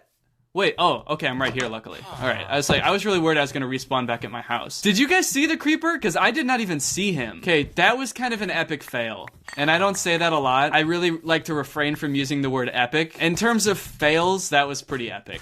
Oh no, but my helmet's gone. Oh, it really did have a vanishing curse on it, didn't it? Damn, you never really know what you got till it's gone. I do feel partially responsible for this villager's home being blown up, but what are you gonna do, you know? I feel like I have to spend this entire day going back to my house because I want to get back there. I want to put stuff in my cabinet. I want to sleep in my own bed for once and not some stinky villager bed. Wait, 1 second, real quick. I just gotta do one thing real fast. Just, real quick. Oh, fuck! Guys, how do they keep creeping up on me like that? I guess why that, you know, I guess that's why they're called creepers, huh? I got so lucky that I turned around right then because I had no idea that he was right there. Okay, I might be farther from my house than I thought. I also might be going in the total wrong direction right now. Oh, there's my house. I can see it now. Here we go. I'm home, baby. My house never looked so good. Whoa, I have a cock door? I'm gonna replace my door real quick. This will match the aesthetic of the house a bit more. Boink. Yeah, there we go. Look at that. Oh yeah, okay, I guess I should finish up my roof here. Oh, look at this. Look at this lovely little log cabin. I'm feeling pretty good about it. Look at that. It's kind of like a little... Why does it look so ugly? Look at this. I've got iron now. I've got some iron ingots. And I can use those to create some new stuff. Aha! So I'm gonna make an iron pickaxe. That used 3 of my iron, so I can't really make much else. Oh, shield. People are saying shield. I forgot. Okay. Aha. And what does this do exactly? Oh, press F. Ah, okay. Now I can defend. So this is me defending myself. Boop, boop. This is a pretty gamer move right here, right? Making myself a little bridge to get over to the other iron. I'm having kind of a gamer moment. I think I'm about to game. Maybe I could go down there. So if I can just land in the water, I should be good, right? I think I can just step right off and land in the water. Did I land in the water? Yeah, I definitely just landed on the only non-water thing. I landed on this stone jutting out. How the fuck did that happen? I think we all know what time it is. It's time for Daddy to have a snack. So I'm gonna have some steak. And then I'll just get some more iron here. I'm finding like a lot of stuff down here. This is awesome. And I nicked my ankle. God, just kind of want to see what's in here. It's kind of interesting. Oh, okay, I'm getting out of here. Oh no, oh God, fuck, no! Oh shit, oh fuck. Oh God, let me up!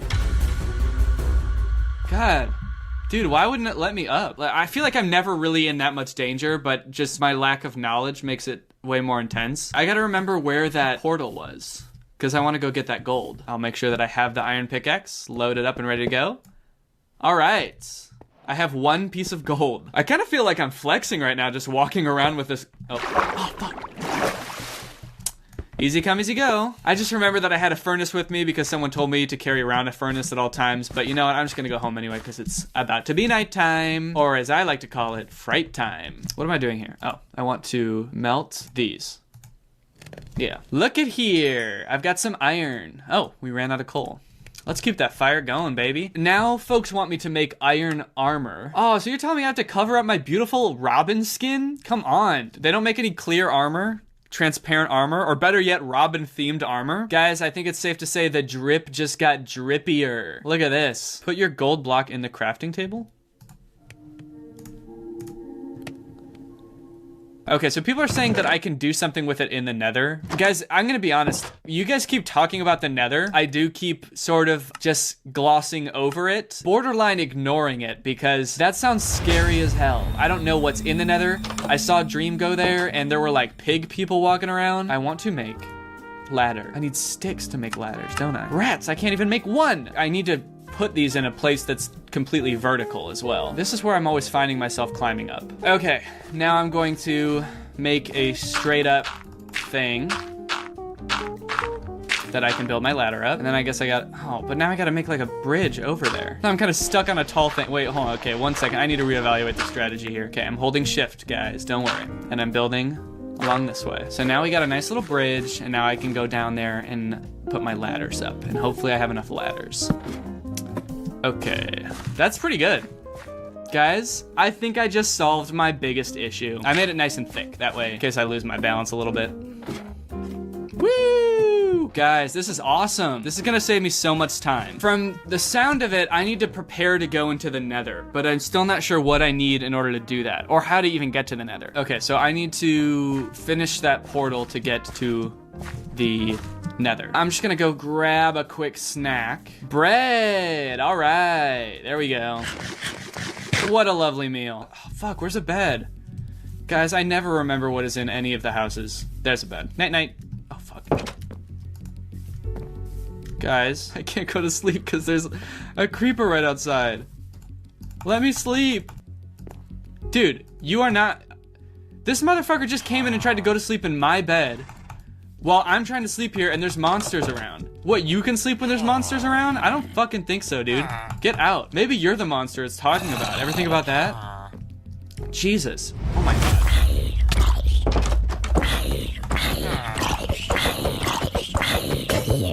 Okay, there we go, finally. Wait, oh, oops. Wait, did I do it? No, it's still nighttime. All right, guys, I'm gonna call it there. Thank you guys for tuning in. That was a very fun stream. I learned a lot. I feel like we got, honestly, pretty far. Thank you guys for all the help, and I will be doing this again soon, hopefully. All right, bye. What's up, Greg? It's me, Danny, back with another episode of I Am Not at My Desk. I am on my couch. That's because today is a very special video. Actually, I should hide those. If you can tell that it's wet right here, it's because of my dog. She licks her paws and it gets wet on the... I didn't pee on the couch. So I posted on Instagram about this, but for those of you who don't know, I recently just became a full-time YouTuber, which means I don't have a job now, basically, or this is my job, I guess. So first off, thank you guys for that. I've really always wanted to do this. It's pretty crazy that there's enough of you that actually watch these videos for me to do this full time. So I had this moment the very first day that I became like a full-time YouTuber. Laura left for work and I sat down and I got ready to do my first full day as a YouTuber, and I just was like, oh, wait, what do I do? And I spent pretty much the entire day trying to figure out what a full-time YouTuber does. And from what I could tell, it's Not a lot, aside from making videos. So I was a little bit bored the first day, and I thought back to a video I made about a month ago where I reviewed these products from As Seen on TV commercials, and particularly the fun skates. And I thought, man, if I had a pair of those right now, I wouldn't be so bored. Then I also thought I could make a video about it or whatever, so I ordered them to play with, and I ended up ordering a few products from these As Seen on TV commercials, some of them that I reviewed in that video, and then one extra bonus one that I'm gonna try out as well. So that's what this video is going to be today. It's me fulfilling my childhood dream of playing with the carpet skates. Also, I'm wearing my own face on my shirt. You might think that's a little bit narcissistic. I do too. I also do, but how else am I supposed to promote the new merch? DannyGonzalez.store. So I'm gonna start with the fun slides. Nowhere to run, nowhere to ride. Now wherever there's carpet, blast off with fun slides. So I guess I'm like an unboxing channel now. All right, guys, welcome back to Unbox Boy XD. Today we're gonna be unboxing the fun slides. So what can we expect from these? Well, I think I remember the commercial saying you can do tricks.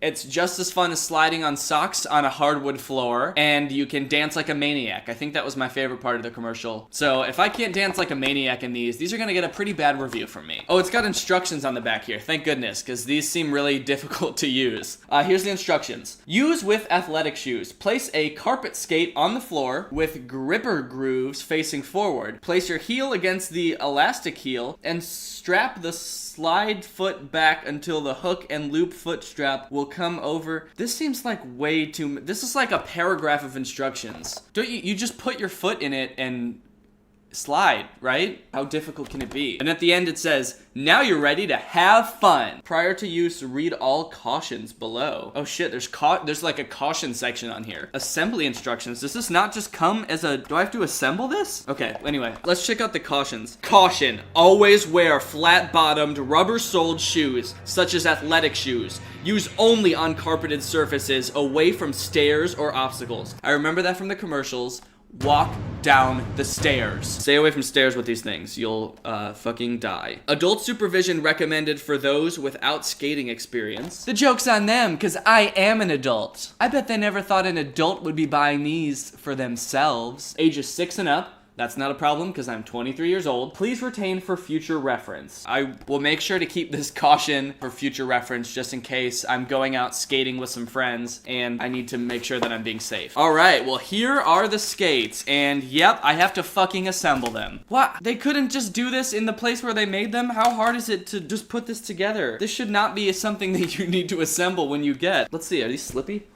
They feel kind of slippy. It'll fit on my foot for sure. On the side, it has real comments from real kids. Greatest invention ever from Keenan in King, North Carolina. Let's see if these things live up to our expectations. The instructions are printed on the inside of the box, almost like they want to make it as hard as possible for you to figure out how to put them together. So I guess I have to take apart the box. I hope I don't damage the caution so I can use that for future reference. Okay, so let's open the box here. Fuck, I ripped the instructions! Oh god. Alright, now we've got the instructions. That was difficult. Guys, they have the instructions printed on this side, and then on the other side, they say, go to funslides.com for additional products from the creators of Fun Slides. Tips and Tricks DVD. This DVD includes tips and tricks for fun slides, carpet skates, and pro and semi-pro fun sliders getting extreme. Fuck yeah, I want to get extreme with these. Okay, wait, does this not come with it? I thought this was supposed to come with the tips and go to funslides.com for additional products. I don't get the free DVD? For pro and semi-pro tricks? Now I'm gonna look like an idiot in these things because I don't know any fucking tricks. Not to mention I don't have the trick stick slide rail, and I don't have any of the carpet ramps in the commercial either. I'm gonna look like an idiot. Oh well, maybe it'll still be fun. Okay, for maximum performance, use with athletic shoes. Maximum performance. I like how they pretend that this is like a extreme sport, is sliding on carpet. For maximum performance, use athletic shoes. Now I remember in the commercial, it made a really big deal about the high quality construction of these, which is kind of bullshit because I'm having to construct them myself, so I think the quality really depends on how well I do it. But I will say, the smooth plastic and the foam feel very premium. This isn't a $1 carpet skate. You're really getting your $19.99 worth of this. $19.99. In all seriousness though, this foam is very thin. I feel like this is gonna provide little to no comfort on my foot. Maybe you want it to be more firm for what did it say? For maximum performance. I really want my performance to be maximized in these when I start dancing like a maniac. Wow, we're having fun now, gang. We're firing on all cylinders here. Oh yeah, look at that. 2 completed fun slides. It does have labels of front and back on here. That way you know when you put them on which one's the front and which one's the back. You don't want to get that mixed up or you'll probably get into a really serious accident. Probably go to the hospital. Might end up in a coma. Let me put my feet in these bad boys and see how it feels. Oh yeah, that's some smooth plastic right there. All right, well, I'm ready to get sliding, I think. Let's test these out and see if I can do some fucking tricks or at least get semi-pro with these things. So actually the first thing, it said in the cautions to only use these with athletic shoes, so I need athletic shoes first. What sort of athletic shoes do you have? Do you think these are athletic enough? I don't want to get in an accident. I don't know, shake them? Yeah, they sound pretty athletic. The commercial said that these are supposed to be like as fun as sliding around a hardwood floor in your socks. Well, how much fun is that? I don't know. Also, I have a hardwood floor, and I only have like a 5 foot by 5 foot space of carpet in my entire apartment. That goes right into the window. You can slide, you can do tricks, and you can dance like a maniac. You can dance like you've been locked up in a penitentiary. Whoa, dude. That's it. Okay, so first impressions, these actually are very slippery. It's a lot. Whoa, dude, careful. Hey, all right, you good? I was playing it up a little bit, but then I actually genuinely slipped. Ooh, damn. Let's see the spin. I want to see the spins. There you go. Okay, Check that out. Dude, that's pretty sick. Yeah. I want to see tricks now. I want to see like a rollerblader grab. Ooh. That's pretty good, right? Damn, you're like Brink, dude. Can you grind? Damn, dude. Dude, these are like the new Heelys. We gotta do like a skate video. Go ahead. Oh. They use this trick in the commercials where they have like these carpet ramps, which who has a carpet ramp? I know, you can do cool tricks on those, but it's like nobody actually has those, so it makes it seem way more fun than it is. Yeah. So, but I can make one. If I just Is that gonna support your weight? No way. Maybe quickly. Ooh, damn. No, I heard it break. Maybe if I go real quick. All right. Your head came so close to the TV. End of video. It did suggest that you should wear a helmet, which is the most bizarre thing I've ever seen. In your own home on a carpeted floor wearing a helmet. Your wife comes home, what are you doing? Nothing. I'm gonna try dancing like a maniac now, okay, let's see that. You're a maniac. I need more arm movement. That's right. That's good. I feel like a maniac. Alright, let's see what Peanut thinks about him. Alright. She doesn't like them! She doesn't like them! Alright, so final thoughts on these. Slipperiness, they're like a 7 out of 10. They're slipperier than I thought they would be, but Peanut's just biting my foot. Great if you want your dogs to attack you. Yeah, they're slipperier than I thought they would be, but they're still not like that slippery. How much were those? These were $19.99. Is that a monthly installment? Yeah. For a year? This is 3 years of $19.99 a month. It'll end up costing me $3 grand when I'm done paying. It's made of the Wakandan metal. Yeah, it's made of vibranium. Alright, so are these worth a purchase? If you don't have hardwood floors anywhere in your house and your house is covered in carpet, these would probably suit you well. Overall, I would give these a 6 out of 10. They are for sure slippery. Are they fun? No. The next product is not quite as fun, but is very practical. Or at least the commercial said. This is the Slob Stopper. Or it's actually an off-brand one because I couldn't find the actual Slob Stopper. In the commercial, this was used for men with busy lifestyles. They can drink coffee and spill all over themselves and not have to worry about getting it all over their suit when they're looking at hot chicks. Forget messy spills and unplanned accidents. Just slip it on and enjoy your busy lifestyle. So I got this really pretty patterned one because I still want to look good when I'm spilling hot coffee all over myself. And you know what? Honestly, there's not really much to say about this one. It is a bib. It's absorbent and waterproof. I feel like those are oxymorons. If it's waterproof, don't you want it to slide off instead of being absorbed? All right, well, I think the only way to really test to see if this works as advertised is to try it out in the car. I'm just like you guys. Really, when I get distracted is when I'm sitting in the car and I see a hot babe and I try to drink some coffee and end up spilling all over myself and I totally ruin my chance with the babe. So that's got to be the best way to try this, as I am a busy guy with an on-the-go lifestyle. So let's go ahead and test this bad boy out in the car. In the commercial, the reason that he spills is because he's distracted because a hot girl walks by the car and he's like looking at her and then he spills coffee all all over himself. So could you be the hot girl? Yeah, I mean, look at me. Yeah. So this is a super scientific test. We need to make sure that this is completely controlled so that we can really test it. Yeah. Okay, I'm gonna walk by this way. Okay, walk by when I'm least expecting it. I'm gonna try to drink this coffee and walk by. Are you expecting it now? Yes. So walk. What about now? Yes. Walk by right as I'm trying to drink it, and when I'm not expecting it, so that I spill all over myself. Because this has to be just like the commercial, okay? Okay. I'm a busy businessman, just going to drink some water. I'll probably suck your dick. How was that? Was that like a hot chick? Yeah, that was actually really good. Did you get any on you? No, I think I'm completely dry, actually. I did spit water all over my steering wheel, though. That's probably because I'm so hot as a woman. Okay, let's try it one more time where I don't spit and instead I just spill. Just do whatever a hot girl would do. Okay. All right. Oh, another busy day of being a busy businessman. I'm gonna drink my water. Oh, no! Okay, oh Jesus. Yeah, I really spilled a lot of water on me. Let's review. So, water definitely got all over the bib. I don't know if you can tell, but the bib is very wet. I can't tell, I can just see the floral patterns. Okay, so what happened was, the bib sort of acted like a slide, and all of the liquid slid down the bib, and then down onto the seat, and then up into my butt. To be honest, it's probably more expensive to get your seat repaired than to ruin your clothes. Yeah. So if you're a busy businessman and you want hot coffee in your butt. But you're dripping a little bit. Yeah. I don't know if that's because I was hot or... Yeah, if that were coffee, my seat would be... Yeah, it'd be ruined. So, I don't know, for busy businessmen, do you think that the slab stopper is like the right choice? I think it's the right choice for saving your clothes, but also the right choice for ruining your car. That should be its new slogan. Slab stoppers, the right choice for ruining your car. Yeah. If you really don't have time to just like stop for a few minutes to drink your coffee, then maybe you should solve other things before buying a bib, right? Yeah, maybe just like wake up earlier and drink your coffee before you leave. Yeah, exactly. Or just drink your coffee when you get to work. Yeah, or just don't work.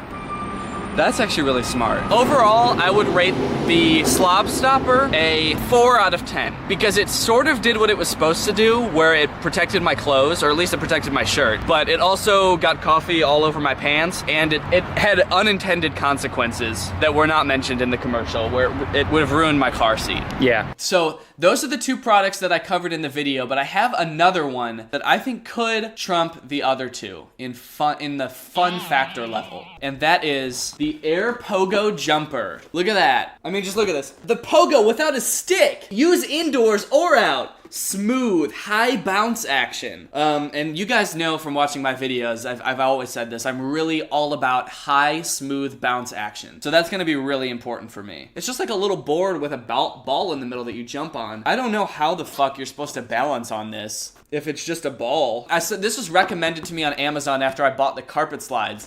And I went to YouTube to try to find like a video or commercial for it, and the only thing I could find is this video. It's posted on the official Geospace YouTube channel. Let's check it out.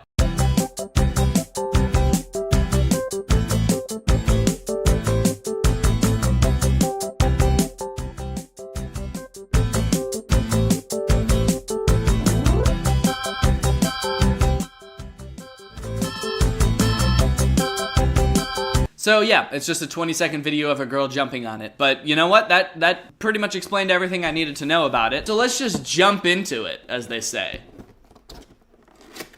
It's so funny. So the first thing we got here is the board, a ball, a pump, and instructions. There is also one black hair. I don't know if you can see. There's one black hair dangling out of the bag. I don't know if that comes with every Air Pogo, but it is a long black hair. So just keep that in mind. If you are purchasing this product, it may come with a long black hair, or maybe I just got lucky and was blessed with that. That's very gross. Moisten the needle tip and insert it into the bladder valve hole.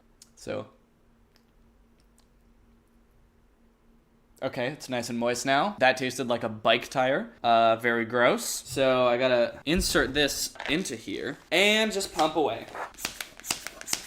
We're gonna have a lot of fun with this one, I can already tell. Okay, I'm not exactly sure how full it's supposed to be. It says it needs 100 pumps. And for some reason, I wasn't counting the pumps. I thought I just had to fill it up until it was firm. So I have no idea how many pumps I've given it so far. So I'm just gonna keep pumping it until it seems full enough. Oh yeah. Oh yeah. All right, this is gonna be fun. Okay, is there any instructions on how to use this? No. No, it just says remove the pump and your Air Pogo is ready to enjoy. So, I don't know how in God's name I'm supposed to balance on this and jump at the same time, but I guess we'll figure that out. I guess now I'm just gonna take this out and see if I can give it a good hop. All right, gang, right off the bat, my fears are that I'm not gonna be able to balance on this. I also have a slight fear that this ball is going to bust under my feet. All right, so let's just give it a go. Who's thicker? I'm gonna try to start out not holding on to that. Okay. All right.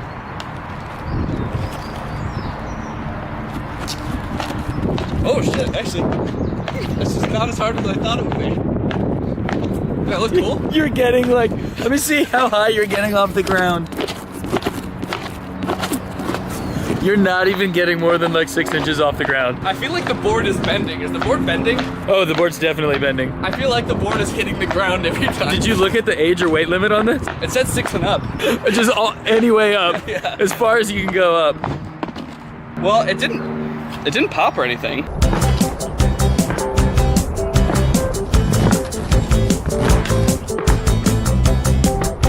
The air pogo jumper, I would have to say, is more fun than jumping by about 5%. Okay.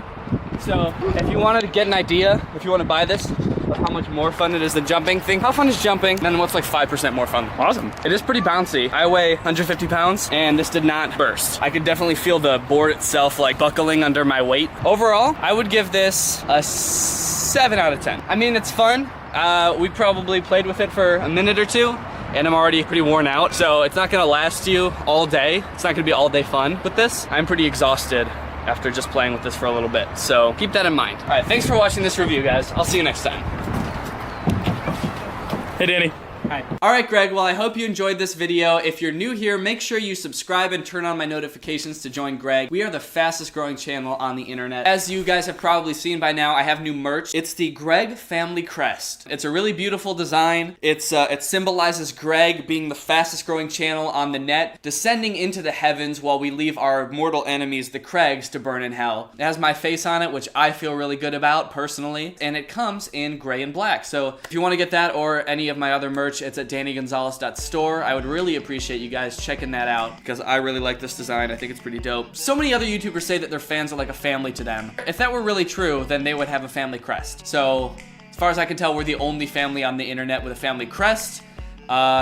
Probably means we're the only family on the internet. If you want to join my Discord server, you can support me on Patreon to do that. The link for that is in the description as well. Thank you, Rebecca Pats, for turning on my notifications. You are truly Greg. I will see you guys next time with a really interesting video where I disguise myself as a rat for 3 weeks and eat nothing but cheese and garbage, just to see what it would be like. Bye! This is Love on a Leash. I think it is the worst movie I have ever seen. Other movies I've watched on this channel have had their issues. Sure, they've had plot holes. They've had terrible pacing. They've had Noah Centineo, yeah. But this movie, Love on a Leash, is just different. This movie fails in every possible category. This movie is bad at even being a movie. Look at the poster. You can probably tell what the movie is about just by looking at the poster. And yes, it is as bad as you think. This movie came out in 2011. It is about a woman falling in love with a dog. It's sort of like Beauty and the Beast. And you'd think, oh, it's not a beast, it's just a dog. So maybe he won't be as bad as the beast. No, he's way worse than the beast. You're gonna hate this dog by the time the movie is over. And this movie has a lot of not great themes, so please be cautious while watching this movie. It's nothing like graphic. I'm not gonna show anything that would be like rated R, but just beware. Now, if you think I'm over exaggerating about how bad this movie is, let's just take the intro, for example, because this movie starts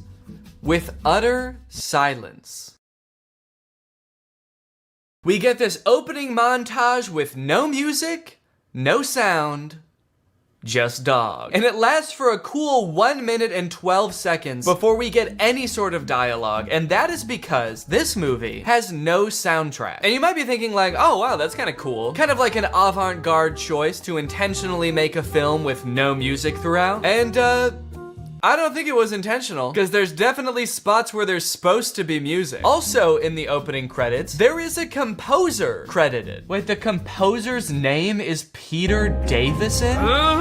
Skeet! Can this motherfucker keep his hands out of anything? Try not ruining one movie, Pete Davidson. Okay, just kidding, but seriously, why is there a composer credited? Did they have a soundtrack composed for this movie and then just forget to put it in? Did Peter Davison take their money and then ghost them? And then putting him in the credits is like a slight dig at him? Oh yeah, you like the soundtrack in this movie? You like the ambiance that it adds? Thanks so much.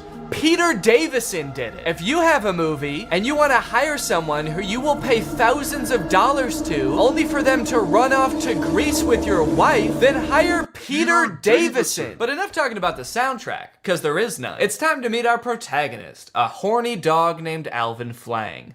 Where are the ladies at? Gross. In this opening montage, we see Alvin walking around the park a little bit, supposedly looking for girls. Oh, here is one. Being homophobic. Hey, lay off, man. I'm not gay. And then getting rejected by a girl. Ugh, that's messed up. It's because I'm a dog, isn't it? That she doesn't want to fuck you? Yeah, dude, I think it's because you're a dog. While recovering from this brutal rejection, Alvin goes over to a pond to sulk, and the pond starts talking to him. Come back. Find a girl. Girl? If she only loves you, you may have a chance. Find a girl? That's my specialty. So as you might have noticed, this movie starts off with zero context whatsoever. We don't know who the fuck this dog is. We don't know why he has a human brain. We don't know where Peter Davison is and when he's gonna send over the finalized soundtrack for the movie. And the director just assumes that we, as the audience, have enough info to go off of to be on the dog's side here. Okay, first off, tell us why he's a dog. I'm not gonna root for this guy unless you tell me why he's cursed to be in a dog's body. There's obviously a reason, and I'm not just gonna start rooting for a horny, homophobic dog for no reason. But I guess I'm just kind of special like that. And you might think, oh, they're probably about to explain it, right? But no. It's like halfway into the movie before they finally tell you what the fuck is up with this dog and why he's a dog. Anyway, so now he's off to find a girl that's in love with him. And first off, can I just say, this movie came out in 2011, and they definitely had better cameras than this in 2011. This movie was clearly made on like a shoestring budget. This movie gives off the vibe that like all the actors are just the director's friend. This dog is just the director's dog. The dog is clearly not like a professionally trained dog actor. The dog just kind of does whatever, and then they add in human voiceover over it to kind of explain what the dog is thinking, which 9 times out of 10 does not match up with what the dog is doing. Okay, so he's on his quest. The pond has given him a mission. He can maybe change into a human if he finds a girl. This is the main mission of the movie. He's gotta find a girl and get her to fall in love. Just one quick question. How is he supposed to do that? That's gross. And even if he does somehow find a girl that's into dogs, do you have any idea how pissed off she's gonna be when he turns from a dog into a human? She's gonna be so mad. Anyway, he finds this girl named Lisa, and he decides to get her attention by making himself look all dirty and beaten up, and she ends up taking him into her home. Lisa is introduced as kind of a traditional girl. She has a friend who's always trying to get attention from guys, and it doesn't matter what kind of guy she gets attention from. She's always going out and partying, but Lisa is different. Lisa is waiting for the right man to come along and sweep her off her feet. And this summer, the right man just might be a fucking dog. Next, we get to see Lisa at work. She works at a department store and she's helping this woman try on a dress. Ma'am, I told you that dress was too small for you. No, it's because I'm sweaty. Why do I feel like those sound effects weren't in the script? Why do I feel like the script didn't say woman tries on dress and farts in the camera? I feel like that wasn't written in. I feel like the actor didn't know that was gonna happen. Seems very mean. Seems especially mean when you remember that the person who edited the sound in this movie literally didn't do anything else. He didn't add in music, that's for sure. He was just like, this woman's big butt makes fart noises, and then he went home. Miss, I'm sorry. This dress is too tight for you. I can't sell it to you. What? Okay, I feel like they want to make Lisa seem like the reasonable one here. Like the lady is being totally unreasonable. But this is kind of fucked up, right? To be like, no, I can't sell you this dress. Sorry. It doesn't fit you and it never will. So, sorry, maybe lose a few pounds before you come back into my store. How about being my roommate? Okay, you pay the rent and I'll sniff my butt. Okay, wait. Is Alvin Flang a human trapped in a dog's body? Or is he just a dog? Because that was a very dog thing to say. They haven't explained anything yet. So in the lore of this movie, like, is this just how all dogs are? All dogs have these, like, human internal monologues and want to turn into humans so they can have romantic relationships with humans? Or is he a human trapped in a dog's body who just happens to like sniffing his butt? From there, Alvin and Lisa start to share some very fond memories, like Lisa trying to name him Prince and him insisting that his name is Alvin Flang. My name is Alvin Flang. Well, okay, maybe something with a little more class. Like Alvin Flang. And Lisa joking that he should buy her a dress, and him saying that he'd rather kill himself. I can't afford it. Unless you're buying. I'd rather kill myself. What's funny about that line is that the thing that would make him want to kill himself isn't being cursed to live your entire life as a human trapped in a dog's body. It's buying a dress for a pretty girl. Over the course of the movie, there are a few other men that pursue Lisa romantically. There's Kyle, who she works with, and there's Frank, who kind of stalks her while she works. And because Lisa's having a hard time finding a husband, she decides, you know what, I'll go on a date with these guys. So she goes on a date with Frank, and on their first date, he ends up bringing his mom, who just grills her the entire time. Lisa, my grandson is only 10 years old, and we're very anxious to find a stepmother for him. This child has been raised using the latest scientific technology in nutrition, education, and psychology. What does that mean? This child was raised by robots. He needs another human in his life. He is cold, hollow, and violent. He needs to learn love from a human woman. Many women have tried and unfortunately met their demise. He has an IQ of 170. Yeah, no shit. We raised him using the latest technology. He's not just any regular iPad baby, okay? We used the newest iPad, so that makes him very smart. And to be certain that he grows up to become president of the United States, we must ask a specific request to any prospective stepmother. She cannot have any children of her own. What? Furthermore, in order for her to not become pregnant, she must agree to have her tubes tied before the marriage. Saying we need to make certain implies that they're already, like, pretty sure that the son is gonna be president. They just need to make sure all their ducks are in a row, which I guess is fair. They have been using the coolest, latest doodads. They raised this kid in a self-driving Tesla, baby. What is this logic? Is every president an only child? I don't even follow what she's saying with this. Maybe she doesn't want Lisa's attention divided between multiple children, but this is just such a weird plot development. This has nothing to do with what's going on in the movie. How is a man trapped in a dog's body the least interesting thing that's happening in this movie right now? So obviously this date doesn't go well, so she ends up going on a date with Kyle, where Kyle comes over, tells Lisa that he's gay, but he still wants to get married because his family will disown him if he doesn't marry a woman, and he's very rich, so he can provide for her. All in all, Lisa is not having good luck with men, but this summer, she might have good luck with a fucking dog. What happens next in this movie is insane and very uncomfortable. After Kyle leaves, Lisa's just chilling, and her manager from the store comes in, very drunk, and tries to have his way with Lisa. Lisa. Back off, she's mine! Okay, dude, that's a pretty insane thing to say when a girl is getting assaulted, right?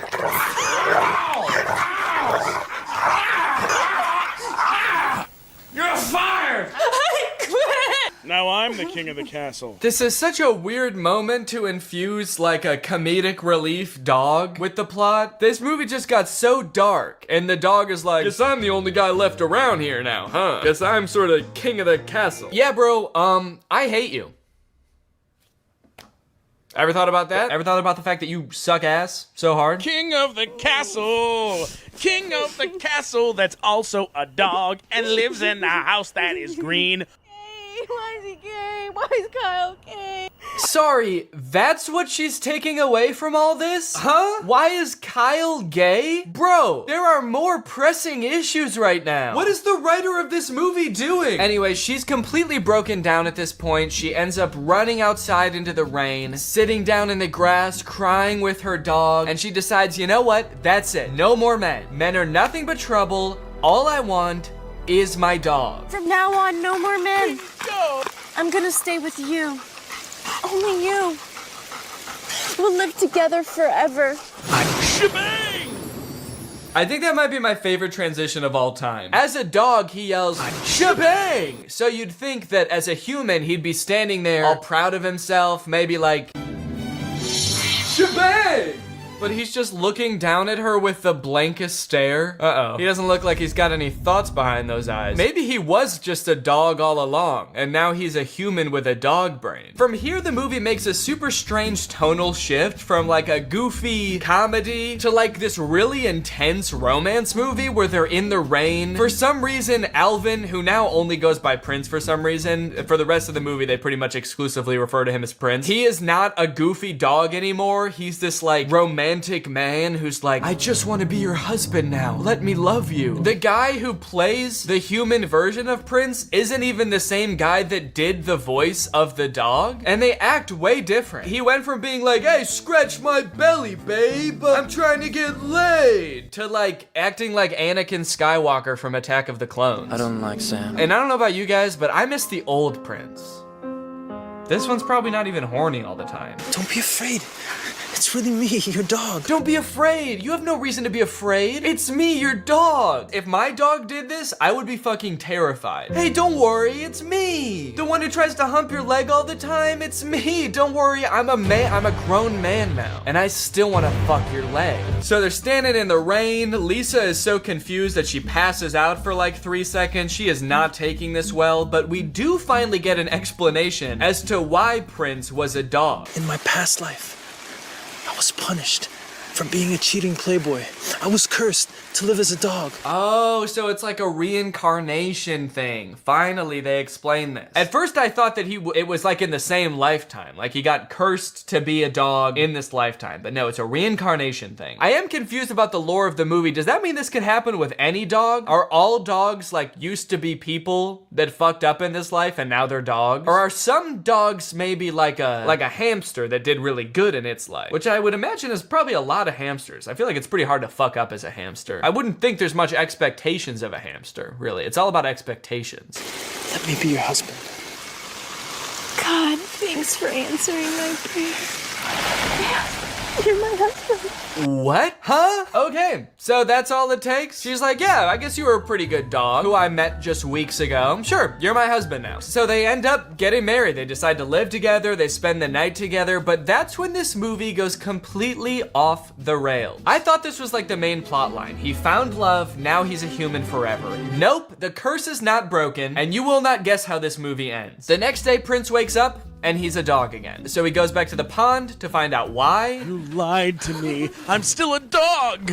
You're just using her now. So the magic pond is like, you were just using her to break the curse. And to be fair to Prince, like, yeah, no shit. He didn't want to be a dog anymore, so he did what you said to do to break the curse. They fell in love, dude. You can't be like, well, you only did that because I told you to. And it's like, yeah, you didn't really give him a choice, did you? So now the pond tells him that he'll only be a human when the sun is not shining. And in order to become a human full time, he has to be a real man and provide for his wife. This movie has very traditional views of what it means to be a man. What is this pond? What magic is this? Is this God? It kind of seems like she's a liar. She keeps adding on caveats to what he needs to do to become a human. She's like, okay, you found love, but you still don't have a joint bank account. So now you will be cursed to be a dog only every other day, except the last Tuesday of the month. This whole situation causes a lot of shenanigans to ensue. He's got to figure out how to make money. He's got to like meet Lisa's family, but he can only come out when the sun's not shining, otherwise he'll turn back into a dog like he does in this scene.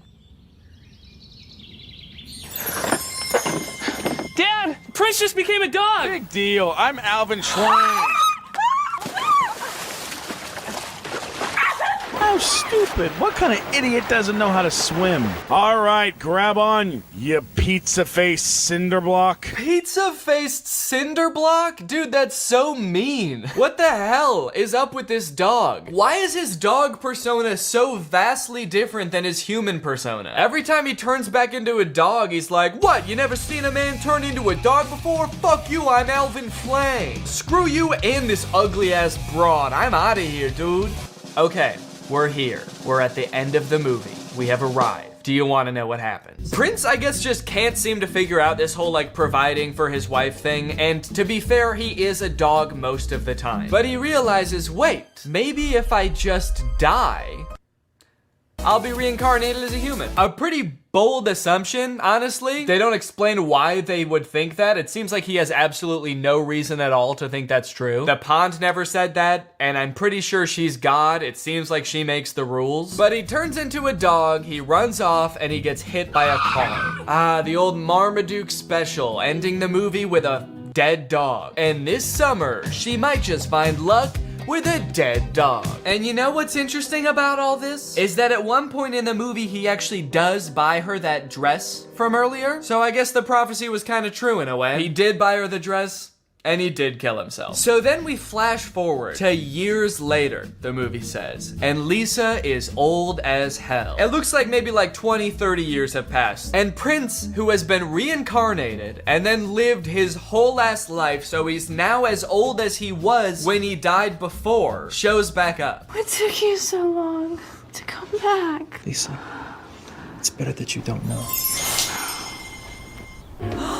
He turned old. The love made him turn old. Or the magic or the pond made him turn old. I don't know. I don't understand any of the lore in this movie. One thing's for sure though, dude. Do not let this guy turn back into a dog now, because he'd still be like 80 years old. And that is too old for a dog. I have a dog training business.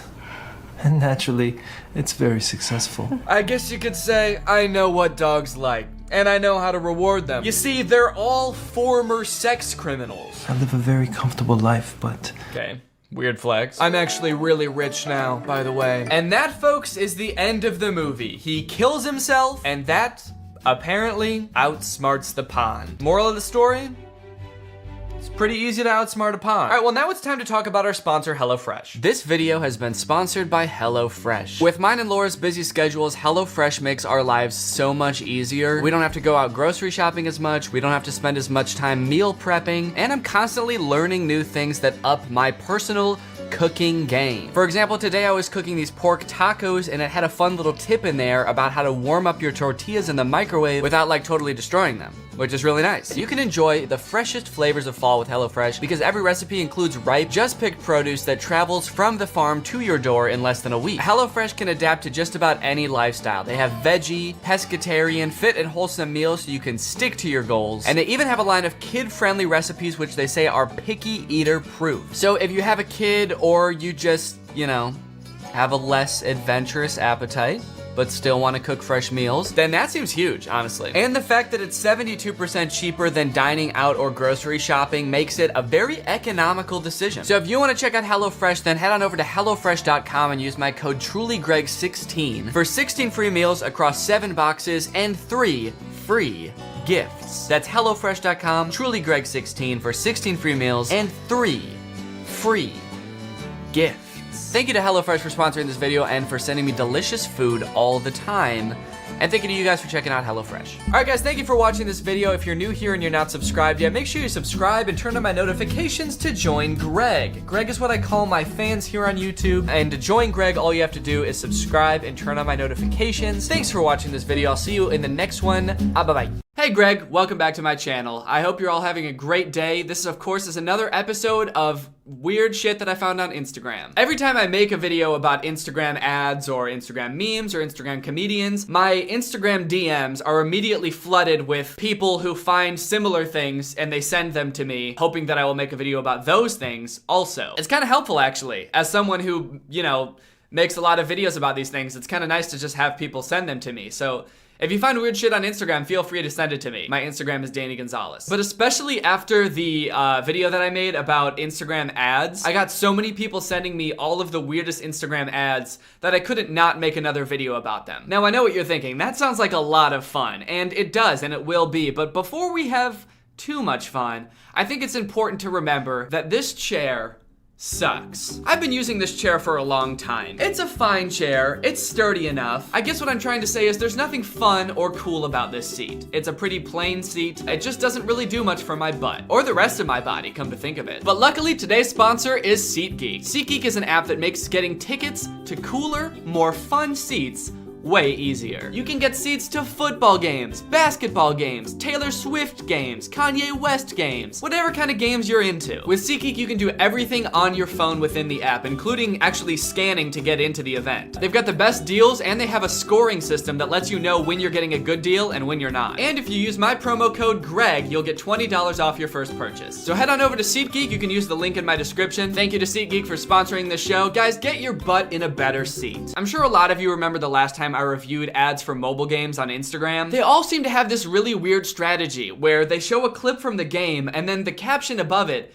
just makes no sense. It's almost confusing to the point where you have to download the game because you're just so confused. Here's an example of this strategy. It's a game where you're this little blob and it looks like you go around trying to knock people off of this platform. And the caption is, I never knew anxiety until I played this game. I've never felt anxious in my whole entire goddamn life until I downloaded this game, which is totally inconsequential in the grand scheme of things. Whether I win or lose in this game has no bearing on my well-being, but it was so stressful that for the first time in my entire life, I felt anxiety. And I know what you're thinking, yes, I do live a very privileged life. There's this game, it looks like all you really do is just zigzag back and forth, but it is the most relaxed game ever. This one's pretty interesting. It looks like you're just a little ball and you bounce from platform to platform and you try not to fall. And it's got Disney's Magic Cinderella's Castle or whatever it is in the background. And the caption for this one is,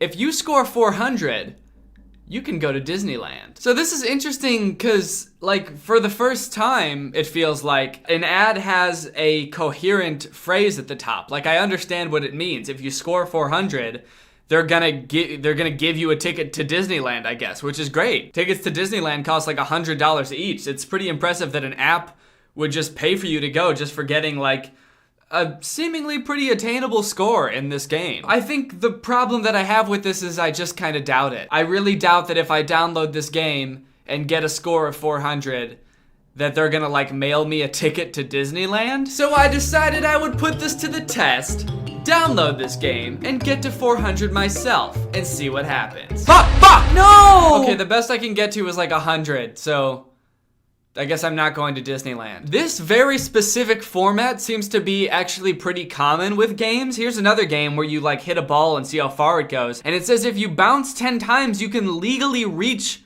Pink Castle, which is just the Disneyland castle tinted pink. I can legally reach the Pink Castle. Was I not allowed to before? Why wasn't I legally allowed to reach Pink Castle? Why are they trying to keep me out? Come on, I'm a nice guy. Let me into Pink Castle. Legally this time. And then there's this one which says if you swallow Big Ben, you can go to Disneyland. If you swallow Big Ben? What the fuck does that even mean? Big Ben's like the giant clock tower in London. So if you swallow that, you might find yourself at Disneyland. And to prove it, right next to the picture of the game, there's a picture of this like skinned and gutted Donald Duck screaming in agony or maybe anger. You know, like you see at Disneyland. Man, I can't wait until I swallow Big Ben. I can go to Disneyland and see all my favorite characters, like Mickey Mouse with his arms torn off, decapitated Goofy, and skinned and gutted Donald Duck, who's very, very angry about something. Probably the fact that his stomach is gone. Here's another fun phrase. It's a little game where it looks like you flip, and then there's a picture next to it, which is a girl playing in bed, and a guy looking over her shoulder like, what the fuck are you doing? And the caption is, when she's tapping the game more than you. I don't understand that progression of emotions, because I think the fire is supposed to be like, sexy, like kind of hot. So it's like, she's tapping the game more than me? Oh, ah ha ha ha. Oh shit, she's tapping the game more than me? Hell yeah, girl, you tap that game. You don't gotta tap me, as long as I can creepily look over your shoulder in bed while you tap that game, baby girl. There was one ad I saw on Instagram that it seemed literally everybody wanted to send me, and rightfully so, I think. It was very festive and applied to my life personally a lot. It looks like this game where you're a little pumpkin and you spin this sort of cylinder to try to fall all the way down. It looks like a pretty interesting game, but the caption and the picture next to it are even better. If you reach level 2, you're legally a pumpkin. Legally a pumpkin. I've never heard anything better in my fucking life. And all you have to do is reach level 2? Granted, I don't really know what kind of perks or responsibilities come with being a legal pumpkin, but I mean, it sounds great to me. So your bitch ass better believe that I downloaded this game and I got to level 2. That's right. And it took me about 15 seconds. All I had to do was spin this little cylinder while the ball fell, and then I got there. It was kind of weird because when I got to level 2, the game barely even acknowledged that I reached such a momentous achievement. It also didn't say anything about pumpkins. It said nothing. It just said like, okay, level 2. Do that now. So I don't know what that's all about, but I'm guessing that my new ID will show up in the mail pretty soon, confirming my identity as a legal pumpkin. So I'd just like to take this opportunity to say to my haters, I told you so. You said I'd never amount to anything, but now I'm a pumpkin. But guys, the Instagram ads that I really want to talk about today are quite a bit different than any of the ones I've talked about before. This will be a series of ads from probably the most fucked up looking game I've ever seen. It's a game called Game of Sultans. I don't really know if it's a popular game or if any of you have maybe even played this. Maybe you could tell me if the game is as fucked up as the ads are, but it seems to be advertising all over Instagram. The thing about these ads is it makes the game look like this really gross, like sexist and all around just like awful game. And I don't understand really how it's supposed to make me want to play the game. Each ad that I've seen and that I've saved is like a series of pictures, like one of those little albums that you can go through on Instagram. So the first picture is 3 women, and it looks like you're given a choice. It says, "Your Majesty, please choose a maid to serve you." So it looks like you're playing as like the king or the sultan of this palace, and you have to choose a maid. And it looks like you're basing this decision purely based off looks, as there's not any sort of resume that I can see. You're basically just trying to decide who's gonna clean your house best based on who is hottest. I've never known those 2 attributes to be a correlation, but I don't know, maybe the Sultan knows something that I don't. Ooh, the game's heating up a little bit. Now you get to decide who would you choose as Empress. As Sultan, graceful and elegant as you are, you get to have your pick of any lady in the land. You can choose this woman who you've got your arm around. She seems like quite a catch. She's sort of tickling the little hairs on your chinny chin chin. Or you can pick this crying woman who is pregnant with your child. And I think the body language is pretty clear in this picture who he's thinking about choosing. So it looks like you've gone from choosing a maid to getting someone pregnant, picking an empress. So what's next in the life of a sultan, you may be wondering? Well, it looks like the next thing for you is to pass on the crown. The kingdom has to live on after you go, so it's time to start having babies. So as sultan, you decide to have a child, and the newborn son is too ugly. What should I do? Oh no. Okay, so this is an interesting predicament. The Sultan has had a child, and it's too ugly. The newborn son is too ugly. Like, there's a certain amount of ugliness that the Sultan would accept, but this son, with his unibrow and his freckles, I don't know, he looks pretty much like a normal baby except for the unibrow. This son is too ugly. What should I do? What do you mean, what should I do? Like, there's nothing you can really do now about the baby's looks. Like, he's here. The baby is here. But let's see what the options here are. I'm guessing it's going to be something like you can choose to either, you know, give the son up for adoption because he's too ugly, or you can love him just the same because no matter what he looks like, he's still your son. It looks like there's one button and it says dislike. So I guess that's your only option, is to just dislike your son forever. Ooh! Oh, the newborn son is too ugly. Dislike. I don't like you. I'm sorry, you're too ugly. And that is the only thing I will be doing, is not liking you. This game doesn't seem very fun. There's not many options. So you might think this ad is a little bit too far already, but things are really about to go off the deep end in this next picture. So there's this picture of this girl, and she appears to be crying. It looks like she's got something going on with her face, and she says, "My queen, please forgive me." So I guess we're the queen now. I don't know what happened to the king or the sultan, wherever he is. He's probably off disliking his son somewhere. And the two options here are forgive her or slap again. I've already slapped her once? I feel like a monster, and I'm not even playing the game. It just put me into this situation where I've already slapped this girl once. I don't even know what she did. The game just assumes like, yeah, well, obviously you're gonna slap her once, but what do you want to do after that? Like, are you gonna forgive her, or do you want to slap her again? If this is really in the game, I don't really think this game should be in the App Store. I mean, it's just a confusing premise for a game, first of all. Like, what even is this game about? Is it about even being a sultan? Because it kind of just sounds like being an asshole. Like, you're picking a maid based on looks, you're abandoning this woman you got pregnant, you're calling your son ugly, and then you're slapping this woman. The caption for this ad doesn't really help either. The maid conceived your child accidentally. That's a weird phrase. She conceived your child accidentally. It's sort of taking a lot of the blame off the dude, right? Like the sultan's like, whoa, whoa, whoa. Yeah, I might have had sex with you, but you're the one who accidentally conceived a child. Saying accidentally makes it sound like it was like a clumsy thing, like, whoops, oh, I slipped and now I'm pregnant. Would you ask her to give birth and promote her as a concubine? What's a concubine? Is that like a mix between a cucumber and a porcupine? A concubine is a woman who lives with a man but has a lower status than his wife or wives. The next ad for this game has some pretty good social commentary. Let's check it out. The first image shows 3 women again, but this time we see young girls. One is poor, one is noble, and one is rich. I think that this image is trying to make some sort of like social commentary about rich people, because the rich girl looks a little bit heavier. The caption says, Ottoman Palace Life. I was born 20 times before I gave birth to a cute princess. What does that mean? I feel like that's a mistranslation or something. But the result was accidentally fat. No one wants to marry her. Ugh. No one wants to marry my fat daughter. Do you know how many times I had to be born to have that daughter? So I don't really get what the picture's supposed to represent. Like, was I supposed to have a poor daughter so that way she'd be skinny? But don't worry, the next picture is worse. Jesus. Okay. The next picture is the rich girl from the previous picture saying, Father, I need a hug. And the father saying, you must lose weight. What? Okay, forget how fucked up this is for a second. Forget how fucked up it is that this dude won't give his daughter a hug because she's overweight. How is this game fun?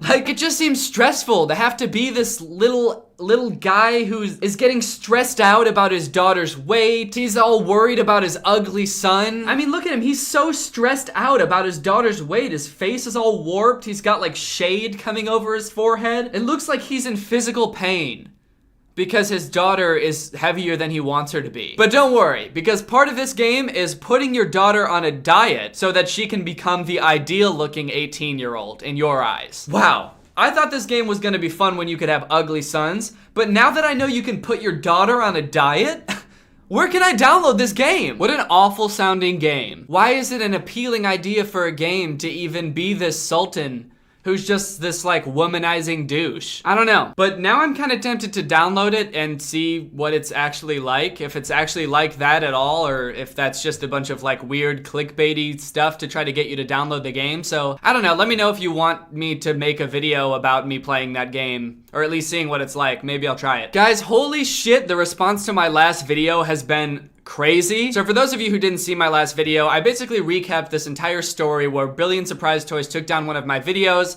but after a long effort and a little bit of reviewing my legal options, we got it back up. That was the video about Papa being replaced. There was the song at the end of it. I turned the song into a full version of the song to sort of stick it to Chad. That went up on iTunes and Spotify. It got on the top of the iTunes comedy charts for like 3 days. After I posted that video, it got back up onto the top of iTunes comedy charts and stayed there for like a week. It's also now my second most streamed song on Spotify, and it's probably gonna become my most streamed song on Spotify in a couple days. It's just crazy all the good feedback I've been getting on that video. I really appreciate it. And I think it just really goes to show how strong Greg truly is. If you don't know what Greg is, it's the name that I call my fans. It's my fan base, but it's more than just a fan base, it's a family. We're a family and we're an army. The strongest army on YouTube, in fact, and the fastest growing at that. So thank you guys for being so supportive. I'm really glad that you guys have enjoyed the song as much as you do. I've loved seeing your tweets and like Instagram videos of like you listening to the song with friends and stuff like that, that's awesome. As always, if you want to join Greg, all you have to do is subscribe and turn on my notifications. Thank you, my sister wants a corgi, for turning on notifications. You are truly Greg. I hope that your sister gets the corgi that she wants. I'll see you guys next time with a really interesting video where I am overcome with stage fright and I can't say a word the entire video. Okay. Do you want to try to do the intro? Yeah. Okay.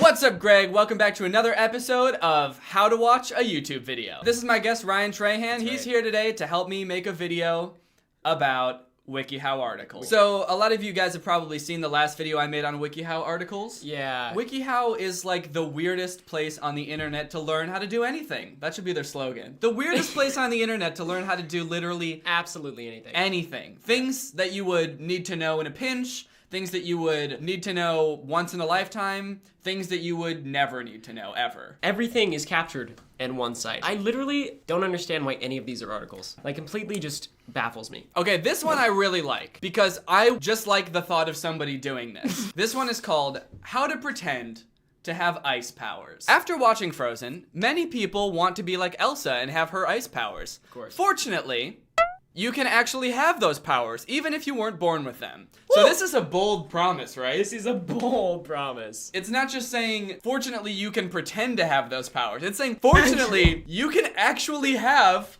ice powers. You can have them. They're out there, and you can have them. It just takes a lot of practice, work, and education. The most important part, education. Jesus, you need a doctorate for this shit. So this is a real article that's on WikiHow. Yeah. It has 99,000 views, and it has a 3-star rating, which means for some people this works. Kinda works, yeah. Yeah. For a little over half. The first step is learn about ice and snow. The most important basic element of having ice powers. I would say this is starting a little bit, like, I would like a lot of background information. This is starting a little bit too far back. Everyone already knows what ice and snow is. We have an understanding of what this is. Every person who has ice powers has to know about the ice and snow and winter time.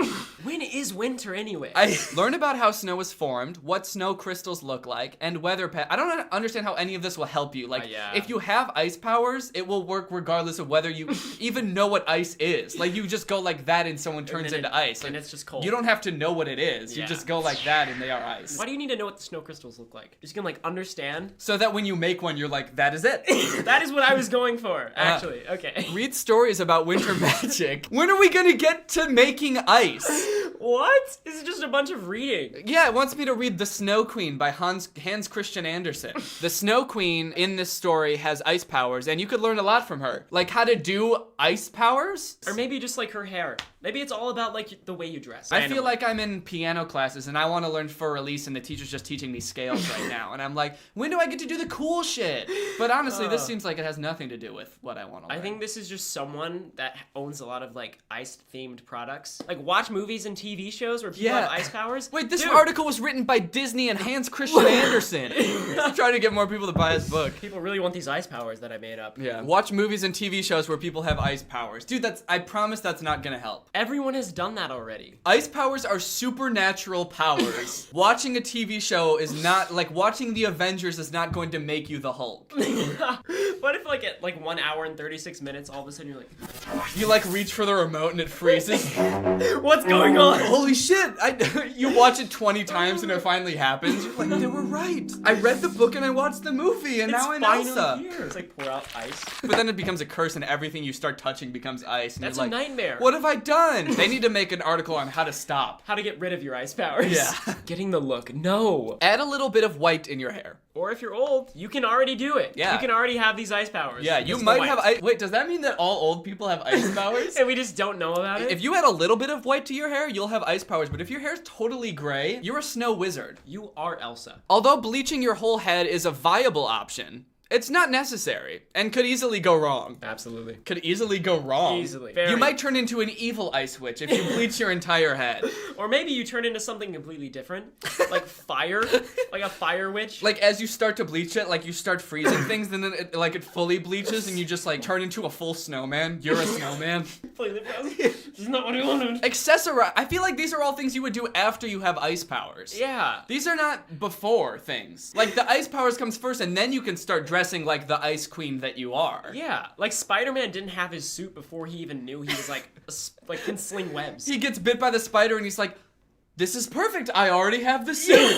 I made this in preparation. You know, they always told me, be prepared. Absolutely. I read the article and it said, make a Spider-Man suit. Accessorize. And now I'm ready. Okay, so this is when it's going to tell us how to actually pretend to have ice powers. I am excited. First thing you want to do, pretend to be practicing your powers. This person has their hands completely submerged in ice water.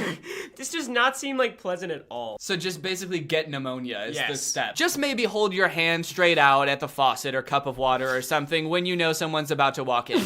Pretend to concentrate on what you're freezing. At first, pretend that you don't see the person there. Then say something like, it won't work, or why can't I freeze this? And then stare at the person in a shocked and slightly alarmed expression. Maybe tell them not to mention this to any living soul, and then quickly walk out of there and into your room before they can ask any questions. What is going on? That was the most detailed step I think I've ever seen on WikiHow, and it was like so anecdotal. I feel like this person who wrote this is doing this and trying to seek approval. I know, and it starts off so nonchalant, like they're trying to almost make it seem like they're not suggesting this, or like they don't have it planned out. But then like they start out just maybe hold your hand straight out at the faucet or cup of water or something. Like they're trying to act like they don't know how to do this. But then as it goes more in depth, it gets so specific. Like say things like it won't work or why can't this freeze, and then stare at them shocked and then go off into your room. Slightly alarmed expression. Also, what a creepy thing to do. Imagine walking into a room where someone's got their whole. Imagine walking into someone and they're totally submerged in a ice water, like a bath of ice, and they go, "It's not working," and then they look at you, and they like, Mom? Prance off into their room. Are you okay, Mom? Mid conversation. Snow. The step is dip your hands into a cup of freezing cold water or under cold water. This way, when someone grabs your hands, they will feel cold. They may ask you why. Just say something like, oh, no reason at all, and walk away. They include like the stutters and like trying to understand what they're saying. So what is this picture? That has nothing to do with that step. Everyone's smiling. This woman just said, Snow.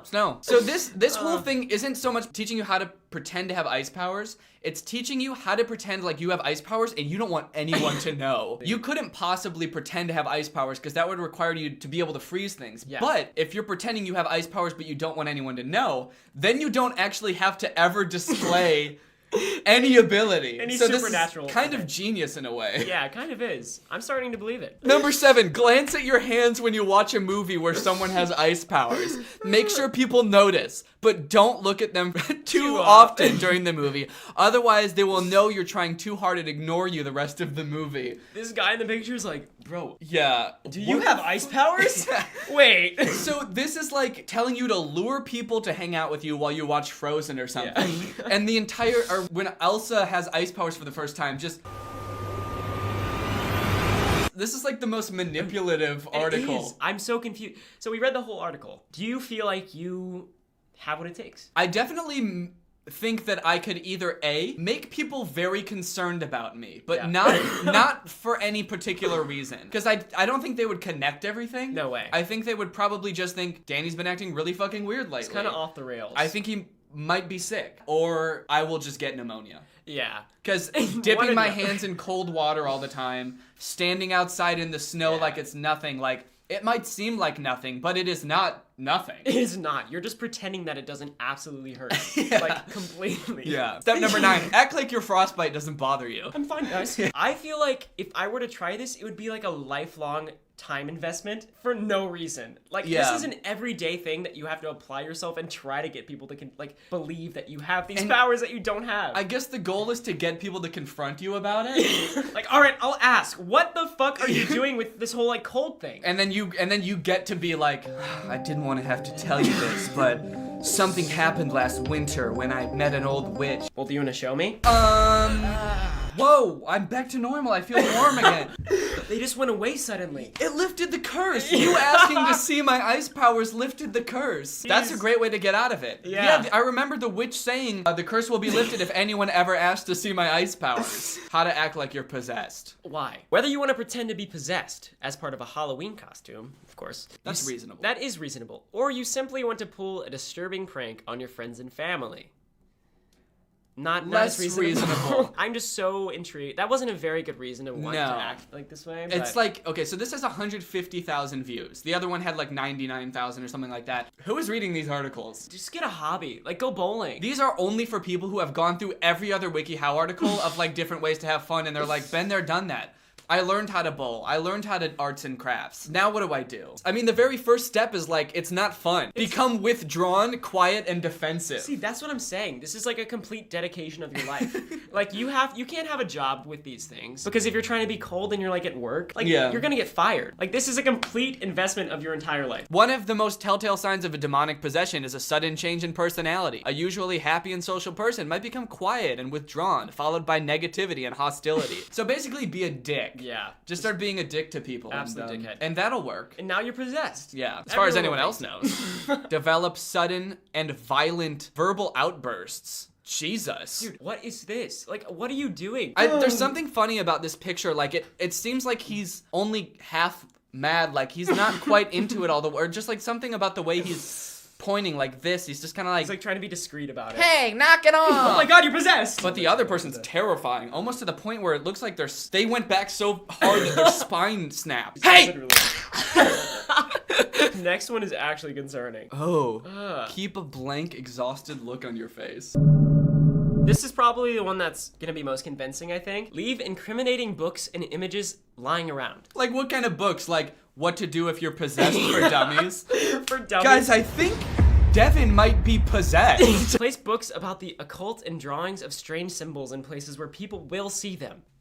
I'm just confused whether or not we're trying to convince people whether we're not possessed or we are. Yeah, that's a good point, because like, why would a demon like be reading books about like possessed? Like, he already knows what's up. He's the demon, so like, if you're possessed, you wouldn't be reading those books. And it's also like, how to convince people you're possessed and dumb. Like, you're leaving these books around places where like people can see them, so that they get concerned and have you exercised. Like, that's not a smart demon. Do unnerving things in public. Sit in a chair facing the wall and laugh hysterically to yourself. Be seen having furtive conversations with no one in dark corners. Rock back and forth catatonically while repeating a phrase under your breath. Hiss at people suddenly as you walk by them. And this is in public. This isn't just around your family anymore. Oh my god. This isn't just a fun prank on your family where at the end you tell them what's going on. No. These are people you'll never see again. This is a lifestyle. And have no reason to like be pranking. These are people who are gonna go home and think about this all night. Why did that person hiss at me? On the train. Excuse me, is this seat taken?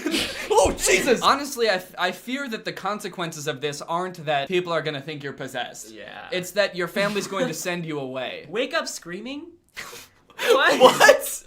Is this one of those like entrepreneurial, like motivational things to do in the morning? I'm gonna defeat my morning. I'm gonna be on top of things. I wake up every morning at 5 a.m. screaming. Oh, jeez. My wife hates it. Okay, let's check out the comments of these. Yeah. The comments are usually the best parts of these WikiHow articles in some cases, because usually I feel like WikiHow articles lay everything out for you. Absolutely. Like, this article was so comprehensive, you couldn't possibly fuck it up. So let's see what people had questions about. This is a kind of concerning question, and I feel like this person is currently in crisis. When do I stop acting like I'm possessed? Like, he's gotten himself in too deep. His whole life is in ruins. Okay, guys, I'm in a mental hospital, and my family stopped visiting me about 3 years ago. When do I stop acting like I'm possessed? When is this whole charade, like, over? As soon as someone no longer finds it amusing. I imagine this could get really annoying really fast. Who would initially find this amusing?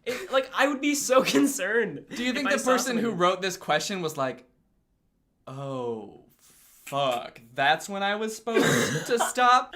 Okay, that was about... immediately. So this one might come in handy in a pinch. Yeah, I would say. Of course. Every day, probably. How to pretend to faint. Did you forget to study for a test? Are you scheduled to participate in an event, but you wish you could back out? Are you a compulsive liar who doesn't care about integrity or know how to back out of things reasonably? I'm worried about whoever's reading this article thinking that this is a catch-all solution and they can use this whenever they don't want to do anything. And so once they read this article, they're like, I've got this down for life. Anytime I don't have to do anything, I can just pretend to faint. Hey, Danny, can you take out the trash? Oh, God, Danny, you did it again. It's like the most basic tasks. Can you pass the remote? It's closer to you than it is to... Oh, no, Ryan! And then immediately when they grab the remote, they're fine. They just stand up. I mean, we don't even have to read this article to know how to do this either, right? No, we just did it. We just both did it. Yeah, because how do you faint? Oh, you just pretend to stop doing everything else. Step 1 is learn how to mimic a real fainting spell. So, I mean, that's the whole thing. Step 1, learn how to pretend to faint. Yeah. Is this the only step? Oh, learn the causes of fainting. It doesn't matter the causes of fainting because you already know the cause of fainting if it's something you don't want to do. Yeah. The cause of fainting is... There's a test in front of me. Yeah. Decide on a harmless reason for your fake faint. Because you don't want people to get too concerned about you. Right. Because you didn't actually faint. Right. So it's nothing like actually wrong with me. It's just a one-time case. Mm-hmm. Every day. What will happen if I'm out for 1 minute or more? Like, what are they asking? What are my friends gonna do? Dude, I don't know your friends. Like, we don't know. First, they're going to ask you if you're okay. Yeah. Then they're going to say, wow, Brian always fucking does this. He's an asshole and he just pretends to faint all the time. Brian, we know you're awake right now. Then they're going to wake you up and make you take the test. The answer is, it is not safe to faint for longer than about 20 seconds. That doesn't get you out of any situation. Yeah. Other than an immediate, like, yeah. can you pass the salt? You walk into a test and you faint, and 20 seconds later you...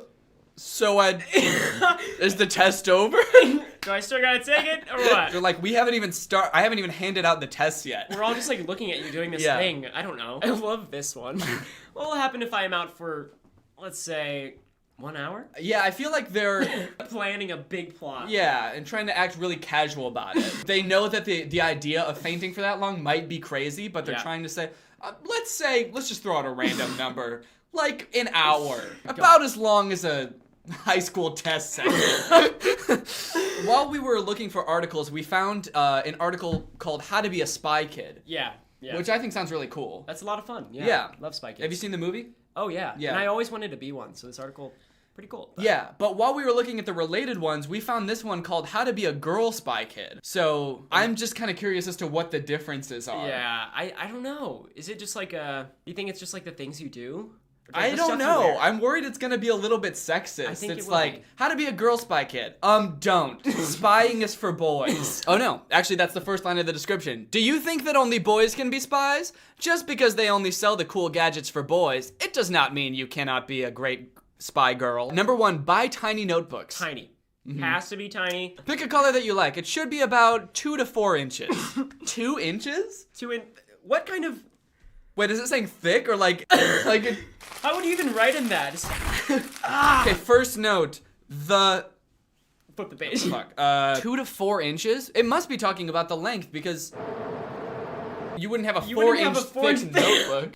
That would be some serious notes. Do not write anything like My Spy Clues or My Spy Notebook on the cover. You would blow your cover. Everyone would know that you're a girl spy. So it wants you to write homework notes or something boring that doesn't attract people. Like notes on how garlic day came to be. What? What the fuck is garlic day? I would just think they're weird as hell. Like, and if someone was learning about it, why would they devote an entire notebook, a 4-inch thick notebook, on like how garlic day came to be? Yeah. Blend in with your surroundings. Use camouflage. Why do these look like whole ass trees? It doesn't look like a branch. Like it looks like a whole ass tree. Like she's a giant that pulled trees from the earth and stuck them in her head. I blend in. She's like 100 feet tall, standing over Tiffany, what are you doing? How are you so big now? I'm a spy. Well, I think I learned a lot today. What do you think? Brian, not again! All right, well, I think it's safe to say we're coming out of this video a lot smarter than when we started. That's right. I hope you guys enjoyed this video. Check out Ryan's channel. We did a video for his channel as well. I'll link to it in the description. It's pretty funny. If you like this video, make sure you subscribe and turn on my notifications to join Greg. I'll see you guys next time with a really interesting video where I cut off my dad's hand.